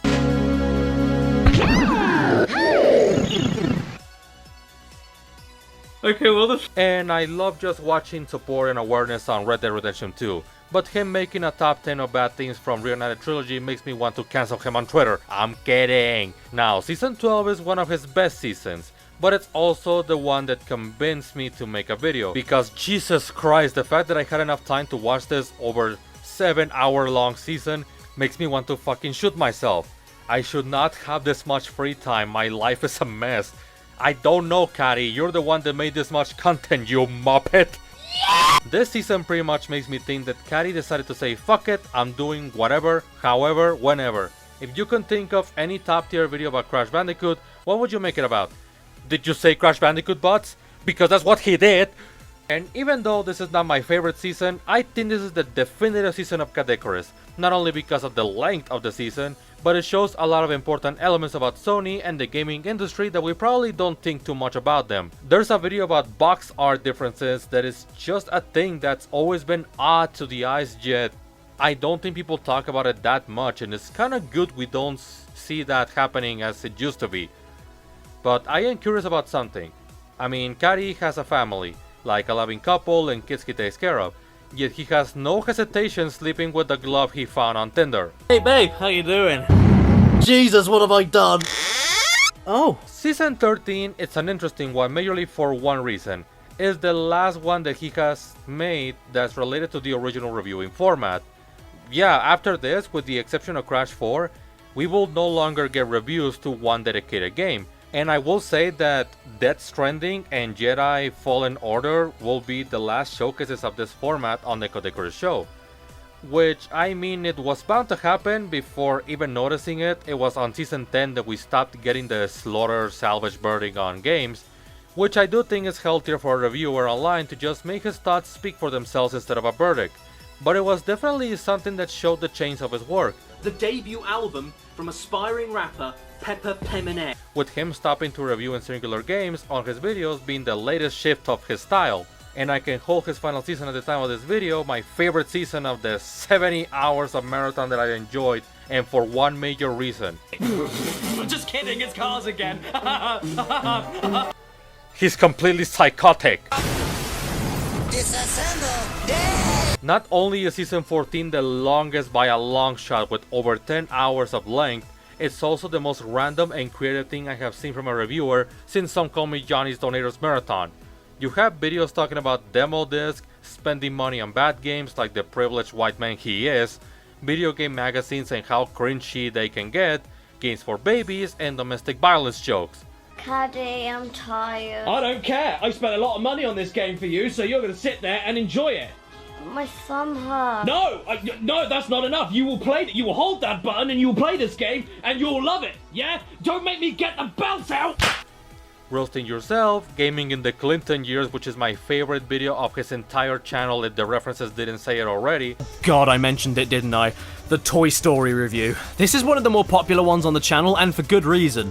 It's completely psychotic. Cute, but again, cheating spoils all the fun. So don't cheat then, you muppet! Getting all the platinum relics, playing all of the bad Crash Bandicoot games possible, Pixar games in which apparently the Cars video games are actually great to play, unlike the DreamWorks games and original Lego games that are not based on other properties, skateboard games, the Crash 4 video that pretty much made this review happen, and finally the PS5 review, which proves yet again why you should not get consoles at launch, given how the world just fucking loses itself every time that happens. This is not only my favorite season, but I think the best season of the entire show. Don't misunderstand me. If I have made this entire retrospective, it's because I genuinely think there's value on watching all of the series. Not only because I think it's fair to see how everything started and how far he has come, but because, as I have shown so far, there's a genuine level of quality and effort that even if he can judge his work, I see the effort on all of these videos. Not to mention, as I stated at the beginning, this is not all the channel has to offer. This is just the part I felt more competent to talk about. He has vlogs talking about parental education for the online world, a lot of issues with YouTube, discussing the very mixed bag that is state of play, and how he apparently ruins things for people because he calls them out when wanting to ban scary things because they're scary. My god, I hate people. If there's anything to take from this video is that as someone that has made this show out of passion for the online community and how both the content and its people should be treated with the same respect as traditional platforms, is to always give things a caring chance. Because even if I watched 5 complete videos of his and enjoyed some of those back then, I simply did not give the channel the proper chance to really get into it. I watched those videos without thinking too much about it due to my own impressions. And that is not a right thing to do at all, especially with my current perspective on things. I wouldn't have felt good about myself making content and improving if I hadn't really sat down, taken my time and give the Kadekure show the chance and viewership that rightfully deserved.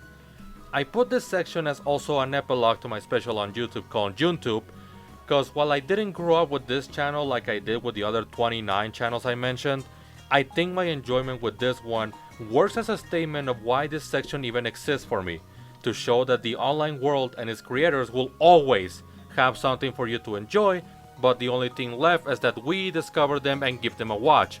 You will always have something new to enjoy and it will always surprise you anytime. So with that said, even though it may not be a big deal for some, Kari, if you're watching this, I'm sorry for not giving your content a fair chance in the past. I was clearly wrong and now I cannot recommend your content enough for those that are looking for both good gaming videos and great comedy videos.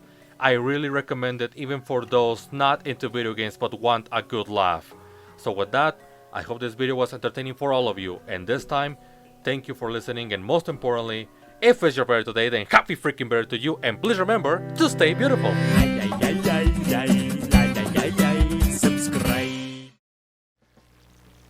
And that was our section on Kadekure's for today's Online Wonders. Remember that you can find more of him both on his YouTube channel under the same name, as well as his content on twitch.tv/Kadekures, where he mainly dedicates his streams on video games and chatting while doing so.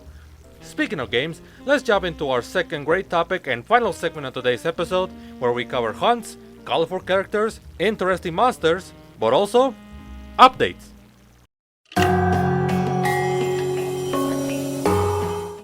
I have been a fan of Monster Hunter since Monster Hunter Tri, and after that I played the first game, the second, Freedom Unite, 3 Ultimate, 4 Ultimate, Generations, just to name a few.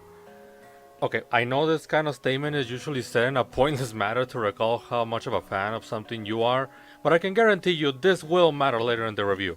But needless to say, I have been around this franchise for at least a decade, yet never really met a community until the coming of Iceborne, being the point of me realizing that, yeah, I'm not the only person on this planet who plays this series. Don't get me wrong, I will be able to have online sessions with people, especially in Tri, but out of all the Capcom games, for a good while this was a series that people will not be able to know what the hell are you talking about if you mention the name. With World solidifying the franchise into the map of gaming culture once and for all, as well as making people excited for the next installment, Monster Hunter Rise. Not only was this a new game for a Nintendo console that people give a crap about with the online that actually works, sorry 3 Ultimate, you were just sent to die on arrival, but also a take for Nintendo on the formula that World established as the evolution of the Monster Hunter gameplay. For those of you who may not know, Monster Hunter is self-explanatory with the title.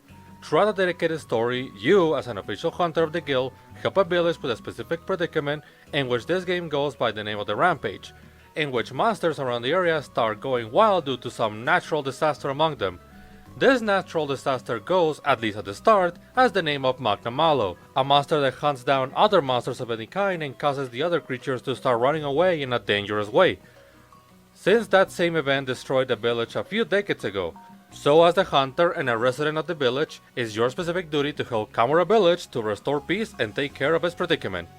But as the story unravels, you realize that the source of the rampage might not actually be that, but maybe it's been the cause of a pair elder dragons, the Wind and Thunder Serpents, Ibushi and Narwa respectively, which apparently are the real cause of the rampage, since every time they reunite to do things, they do cause Magna Malo and other monsters to start going haywire.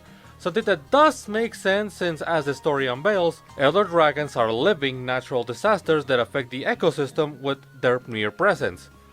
And for the fans of the series, this kind of story might be familiar, since I feel this kind of setup is very reminiscent of how Monster Hunter Tri handled it with the Lagiacrus and Sirius Revelations. And I mentioned that one in particular since World actually had a bit of an episodic story with Nergigante and the other monsters, and 4 Ultimate did keep the story around the dedicated monsters of its stories. But yeah, as the story goes on, it's your job to prepare for the final fight, while learning a brief yet cool development within the characters, from Hinoa and Minoto's relationship and inner thoughts as they are able to resonate with the other serpents and feel their thoughts, your work causing an impact on the Jorgen Bombers, and earning the respect of the leader of the village. Hell, you even get his longsword after that fight against Magdamalo, which takes a bit to make stronger but becomes a broken mess. But I think that's more on the type of weapon, more on that later. But yeah, the story, pretty common Monster Hunter kind of story. It's not as long as World, but the story in World, if you ask me, was exactly that, long. Nothing more complex or anything beyond what we're used to. It's just that the setup was Discovery, so we got more exposition than what we're used to get. Since, unlike previous games, the new world was a chance to get the lore we only get through text or not explained at all, since, unlike the handler, we actually knew what we were doing in previous games. But I will say that the story gets compensated with presentation, level design, and gameplay. I know presentation-wise it doesn't have as many polygons as World, but they nail it by having what I consider a more appealing aesthetic. Once again, I know World was going to a certain theme of the environments being full of life and things going on with the habitat, but I hate to say this, even with the previous games as reference, World will be a bit too claustrophobic for me. This game, while yes, some environments are taken from previous games, they managed to just implement elements added in World in order to make them as alive as it can be, making Rise that perfect combination between the classic and modern formulas. You know, just like Sonic the Hedgehog, only with more consistency and less denial and resentment from his community. There's so many things to find in every locale, and you can feel that they all have a story to tell just by exploring the visuals. You have this underground water place in the lava stage, as well as the pyramids in the flooded forest, as well as a pirate ship in the frost area, and bits of a civilization in the first area or ancient underground ruins in the desert. And the most interesting part, and the major gimmick that this game has over any other game, is the wire bug and wall running. With at least 2 consecutive shots, you can use a wire to make you reach further distances, standing in midair and even recover yourself from knockback during the fight. And if you launch yourself towards a wall or vertical surface, you can wall run it and reach the top of any distance, climbing mountains, the top of the pyramid, and the pirate ship. As long as the surface is within the bounds of the map, you most likely can climb it and find some secrets and goodies to, for at least this one mission, permanently boost up your health bar, stamina, attack, defense. This enforces the exploration quite a lot, even if you're only aiming for the hunt of a creature for the sake of making the fight better for you. You feel you need some extra health, just walk around a bit and you might find enough of these bursts to make your health bar be in a more comfortable place, and might give you just a few defense and attack points as you're going through it. When it comes to the health factor, I do prefer this over the way World handled it, since this feels closer to how it was handled back in classic games of getting max health without the need of adding charms specifically to give you max health, allowing the slots for what I consider more important things like increasing your critical rates or buffing certain skills for your weapon of choice. And just to get this out of the way, I do prefer this entire execution of level design over the new World, simply because I never felt like I had so much control over where I'm going and how I'm getting there like I have done with this game. I always felt like each area was a drag just because of how the areas were structured and how going from one area to another was still slow, even when they removed the loading each area method from earlier games. I know it sounds like a hit on World, but regardless of my comparisons here, I still played World for over 400 hours and enjoyed each second of it. I just think that when it comes to the level design and some gameplay mechanics, Rise manages to evolve by improving the elements that only happen because they started in World. Speaking of, let's talk about the gameplay mechanics. Now, it should be stated that Rise is made by the Portable team, the ones that work on the PSP games as well as Generations Ultimate, so they're known for taking the structure of the main titles and then put some extra twists here. And aside from the wire bug that allows you versatility with your travels, they also increase the speed thanks to the new bodies to have in your journeys, the Palamutes. These big dogs may have less skills than Palicles in terms of what they can do, but the major feature they have is being a support for the hunter in terms of movement. You can ride them to travel across the areas a lot faster, And when you're in the middle of a fight, they can help you move around while you're drinking a potion or sharpening your tools. In terms of weapon usage, I think it's a good time to mention that by the time of this recording, I have played over 300 hours, my hunter rank is about 170, and my main weapon of choice was the Charge Blade, with the alternatives being switch axe, double swords, long sword, and hammer, and I have only practiced gunlance, with each weapon being less used than the other in the order that I'm going. So keep in mind that there are so many other weapons that I haven't even practiced with, and I have my own set of things to consider when playing the game, and it's most likely that those preferences are gonna differ from yours by that principle. With that said, the wirebox system mainly seems like a twist on the way skills were handled in World. Instead of having every skill and combo at your disposal, you are given these abilities as well as some new skills and even reimagined skills from generations, but through a customization system. For example, you can have the elemental charged sword attack on the charged blade, or you can have the charged blade to do a spinning attack that does multiple hits but drains your sharpness faster. You wanna do a combusted attack on your switch axe like it's always been since Try, or do you wanna just make a combusted spin attack and keep a certain combo? Which, if my memory doesn't fail me, is a reimagine of a special technique in Generations, as well as the new dedicated techniques to the wirebug like a counter charge that fully recharges your blade, or an air dash. However, other techniques, like the air attack of the longsword, get a bit of a nerf, cause now you need to spend a wirebug in order to make the attack to begin with. But as far as I know, longsword too OP, therefore trash apparently in this game. And when you're using the wirebugs for combat moves, the recharge from each use is longer than for traveling moves. Granted, you can find a temporary third one across the levels, but that's an execution that can be up to each player. Do you want to have everything during the fight like in World? Or would you rather customize it to have the moves that you know you will be using and mastering combo strategies? All up to you, hunters! And as tradition in this series, the name of the game is taking down monsters in your own style, carve them and get parts to build an arbor that will have different stats and defense points to make your adventure a little easier and prepare you for future fights as you keep moving through the game. And again, this is where things get a bit more complicated to discuss for everyone, because now it's all a matter of how you want your playstyle to be and the stuff that you're prioritizing, which also comes in the form of the decorations and talismans, which for those who need it said, these are dedicated stat buffs that you can add on slots in your armor and weapons, as well as the talismans having their dedicated slots and stats. The decorations and the slots come into 3 levels, and you can craft them among in exchange for materials just like the armor pieces. But in Tradition Since World, now you get special stats through levels, meaning that only having one level of a certain stat will give you the benefits, at least in a percentage, which I think is a healthier balance for the game to make you feel a sense of progress, as well as making a huge sense of creativity with your armor sets, because the pieces also have stat bonuses in levels. I do wish you could upgrade low rank armor to high rank like previous games in order to keep some sense of relevancy and creativity, but this is still a good way to balance things out. Until we start talking about the talismans. I'm not gonna sugarcoat it, both this game and World have done this worse than the classic formula if you ask me. And yes, before it gets mentioned, you can technically upgrade the low rank armor to be on a higher level that can come close to the ones in other ranks, but not only do they never catch up to higher ranks version of that in terms of defense points, the stats also, as far as I noticed, don't actually mix up, so you cannot have the same creativity between versions of the armor. You'd be simply getting weaker versions. And with how tedious does the task of grinding armor spheres get, you're pretty much achieving just as much than if you went out to forge the higher rank version of that armor to begin with. But if someone can correct me on this, please let me know, I'd be happy to be wrong. But yeah, talismans, right. Taking Try as reference, if you wanted a talisman, you will have to do missions and maybe even doing mining to get some form of ore, and sometimes it will give you special stones that when opening them at the end of the mission, you will get talismans or even weapons, with the talismans having randomized stats.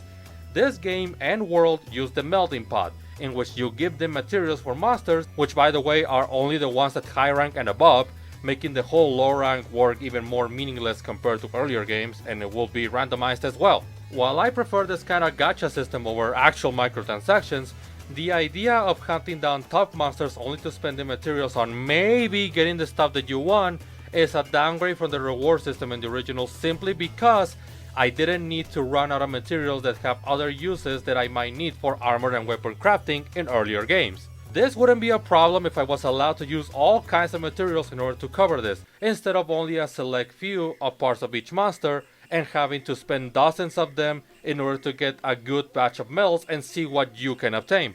Luckily, the game has a way to work around this with friend vouchers, which you can obtain by playing online, and the defender tickets, which I'll talk about later, but yeah, you can technically work around it, just not that much. And also doesn't help that with the alleged stable system of the talisman that basically make players get only certain kinds of talismans no matter how much they grind, this system could really get a better implementation on future games or to be patched up since the randomized aspect of it falls really short. Given what it asks from the player, especially when, if you ask me, we had a much better system. The way both this game and World handle the talisman and the lack of low rank upgrades for armor are the two things I feel the classic games did overall better, but that might just be me. Now let's talk about the major gimmick of this game, the Rampage mode. It's a mixed bag, but it's not as new as we may say.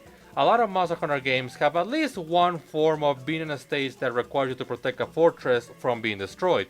From Lao Shan Long and Freedom Unite, Shenmue and Try, and Sora Magdaros in World. This game turns that gimmick into a full dedicated kind of mission. During each mission, you get a set amount of weapons and soldiers at your disposal, which increase as you play through the mission, and repel waves of monsters, with one final monster to hold down at the end. But that's all there's to it. Protect the fortress, but with a more dedicated twist than in previous games. Not that big of a deal, but also not something that big to love. Finishing this kind of mission gives you defender tickets of different levels. Depending on the level of difficulty the mission may have, the higher level of the tickets. And these tickets, as well as certain materials from the returning Apex Masters from 4 Ultimate, you can craft what I consider an amazing new idea this game brings, the Rampage weapons. These are variations of the Village Team weapons, although these ones have a special aspect of being customizable in terms of skills and stats, from giving them higher sharpness, elemental stats, buffs and debuffs for your attacks, higher attack, critical rate, the list can go on. This seriously kicks ass since it allows players to have their weapon.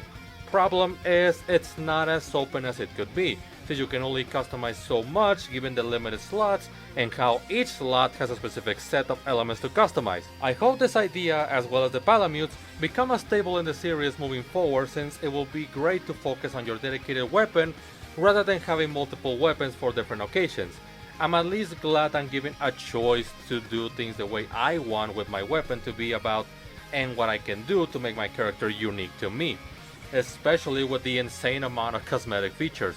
Now, World brought this in a fantastic way by giving us special armor that could be both equipment or just layer armor to look cool. But here, while there's still not that many special event armors, you have all of this game's armor sets to forge in order to customize your character's look. This is one of the most addicting things to do and adds a lot of replay value, since now you'll be focused on pretty much hunting for fashion and rocking some cool looks and maybe even cosplay your characters from other franchises. Now let's talk about the second half of the game's title, the monsters. Now I'm just gonna put this to move on quickly. A lot of monsters, at least from Vanilla World, were very samey in terms of the variety we will get.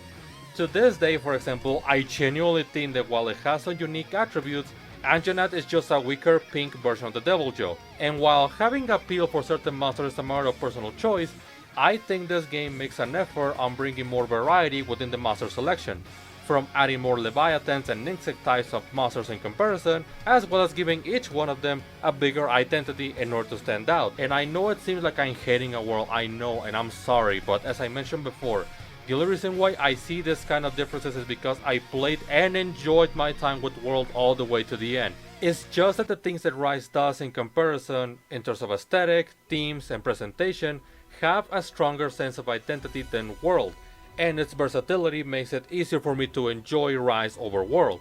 But I know very well that without World, Rise may have never existed. Rise simply hits all of my personal boxes to the point where I don't see that much of a reason to go back to World unless it's for the content that is exclusive to it. Hell, after 300 hours of gameplay, it was easy for me to revisit games like 4 and 3 Ultimate on the 3DS before jumping back into World. I still recommend people to play World, but I think I am fine with Rise when it comes to this phase in the Monster Hunter franchise. I know it's a complicated topic in the community, but that's generally how I feel. So let's just move on to the finale. As I mentioned before, there are two major Elder Dragons to take care of in the story, the Wind Serpent Ibushi and the Thunder Serpent Narwa, who are trying to reunite and will cause damage to the village in the process unless you stop them. Now, Ibushi gives you the advantage of being set in a rampage mission, which gives you the Dragonators and assets outside of your fighting skills that make the fight a lot easier to take in. Narwa, on the other hand, it's all about your skills, not just as a hunter but also a platformer.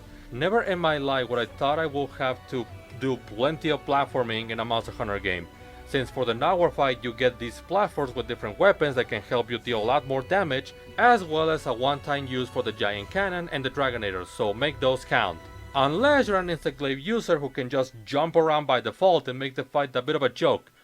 But both these fights manage to bring a sense of epicness in a game where every fight is supposed to be epic. Especially when you have other Elder Dragons to fight against on regular levels, Ibushi and Narwa manage to stand out, especially with their incredibly Japanese theme songs.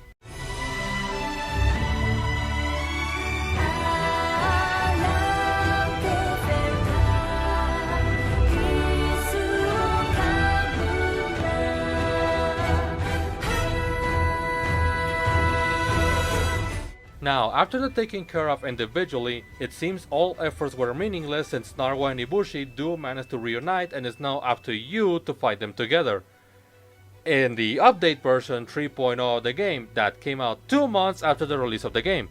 Now, I want to talk about this, and it's my continuation to the great topic section on game journalism. Another issue I think is still pretty much alive and enforced within gaming journalism and viewers is that reviews are starting to lose significance since the games you buy at launch don't always end up being the ones you will have after a few months. I know articles and videos need to be done at launch in order to bring or use the hype of a new game coming out for the sake of making your work get awareness.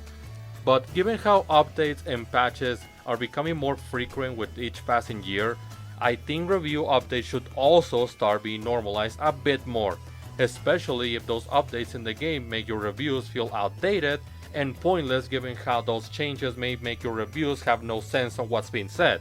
I can think of a few examples, but let's keep it to this game. I remember seeing some reviews here and there that will point out the amount of monsters and the lack of an ending to the story, things that have changed since the release of the game, and makes those arguments lack sense since newcomers might listen to those reviews and say, "What are you talking about?" Since by that point, the game will be massively different. And I think it's important to normalize the idea of also updating reviews since again, there's always a chance that the update may make the game more or less appealing than it originally was. And this applies especially for those that write reviews in a way that tells viewers if they should pay attention to a game they might have interest in. I do need to give this its own dedicated section for a great topic. I know that very well. There is a lot to consider.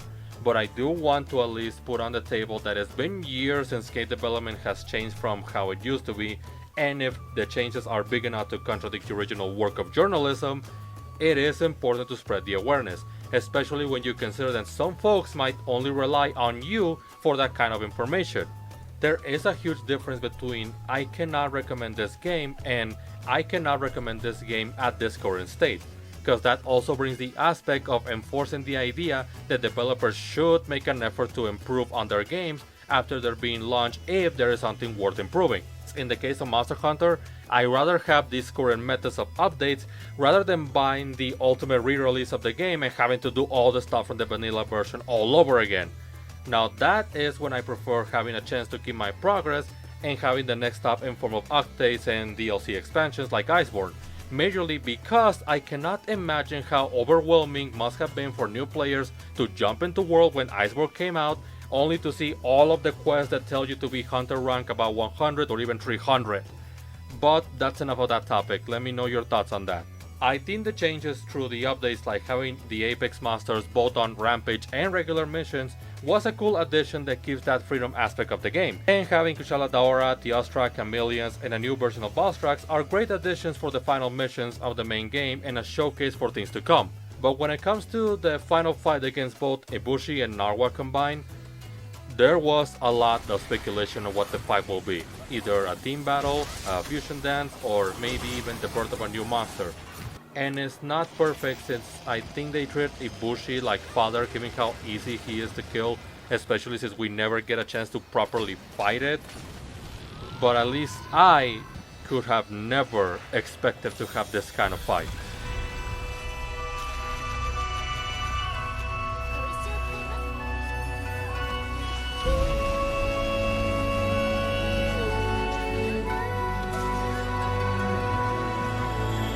This fight has a lot of things to digest.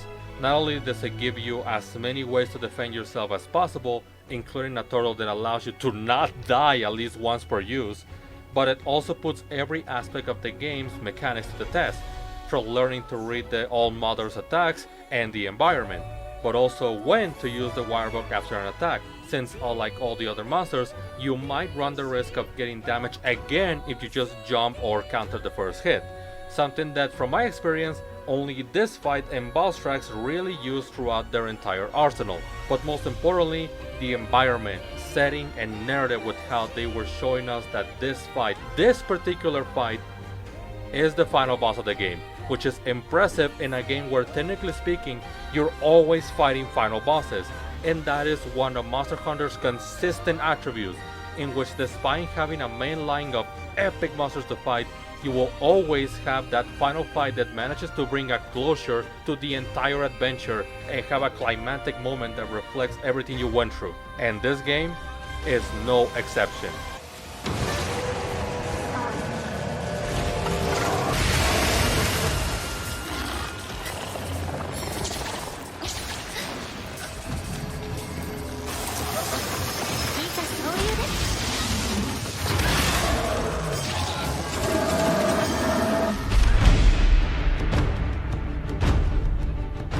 As I mentioned before, and saying that this will matter later, I've been a fan of the Monster Hunter series for over a decade with Tri on the Wii. I went back to previous games after that and kept doing my best to follow the series despite not having every game available. And one consistent bless but also curse within the series is the constant change. No matter how much you enjoy the formula of one game, the next game will have a different line of monsters, environments, mechanics, and overall things to do. And if those changes don't satisfy you, you might as well roll the dice and wait for the next installment to have something to satisfy you. For example, if you love the underwater themes and mechanics in Tri, then there hasn't been a game for you since then, given how future games simply remove that way of playing. And whether or not you love the improvement, that doesn't change the fact that there's always a chance that the experience you get with one game will not be the same with the next one, for better or worse, given the direction of said game. So it ultimately becomes into a matter of what you're looking for in this kind of games. Monster Hunter is not a perfect series, and it never tries to be. It tries to bring you unique experiences with each passing title. And to me, as well as maybe those who still keep other titles for whenever we feel nostalgic, we know we have a reason to go back. But given how Capcom shuts down online servers for the sake of supporting the current games, I also know the frustration of losing something no matter how much we hold on to the nostalgia, or just we generally think that this game should keep the support. I still wish we could go back to the city of Lock, since I think that was one of the best online servers in all Monster Hunter games. But in the end, I still have the way to fight Sirius and Lagarcus at its best. Fatalis and its many variations. Hell, somebody recently made a mod to fight an almost completely new monster on the PC version of Monster Hunter World. So there are ways to still live those experiences. I guess the middle ground for this section is that every game will give you something that only that game can give you in comparison to the rest of the games in the franchise, both past and future. So in the end, I can recommend Monster Hunter Rise just as much as I can recommend you all the other games, since all of them, dated or not, will give you an epic adventure worth remembering.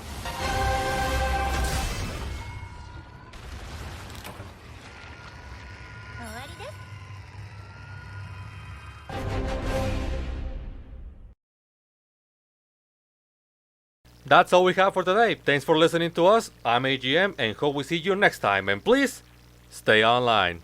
Good night!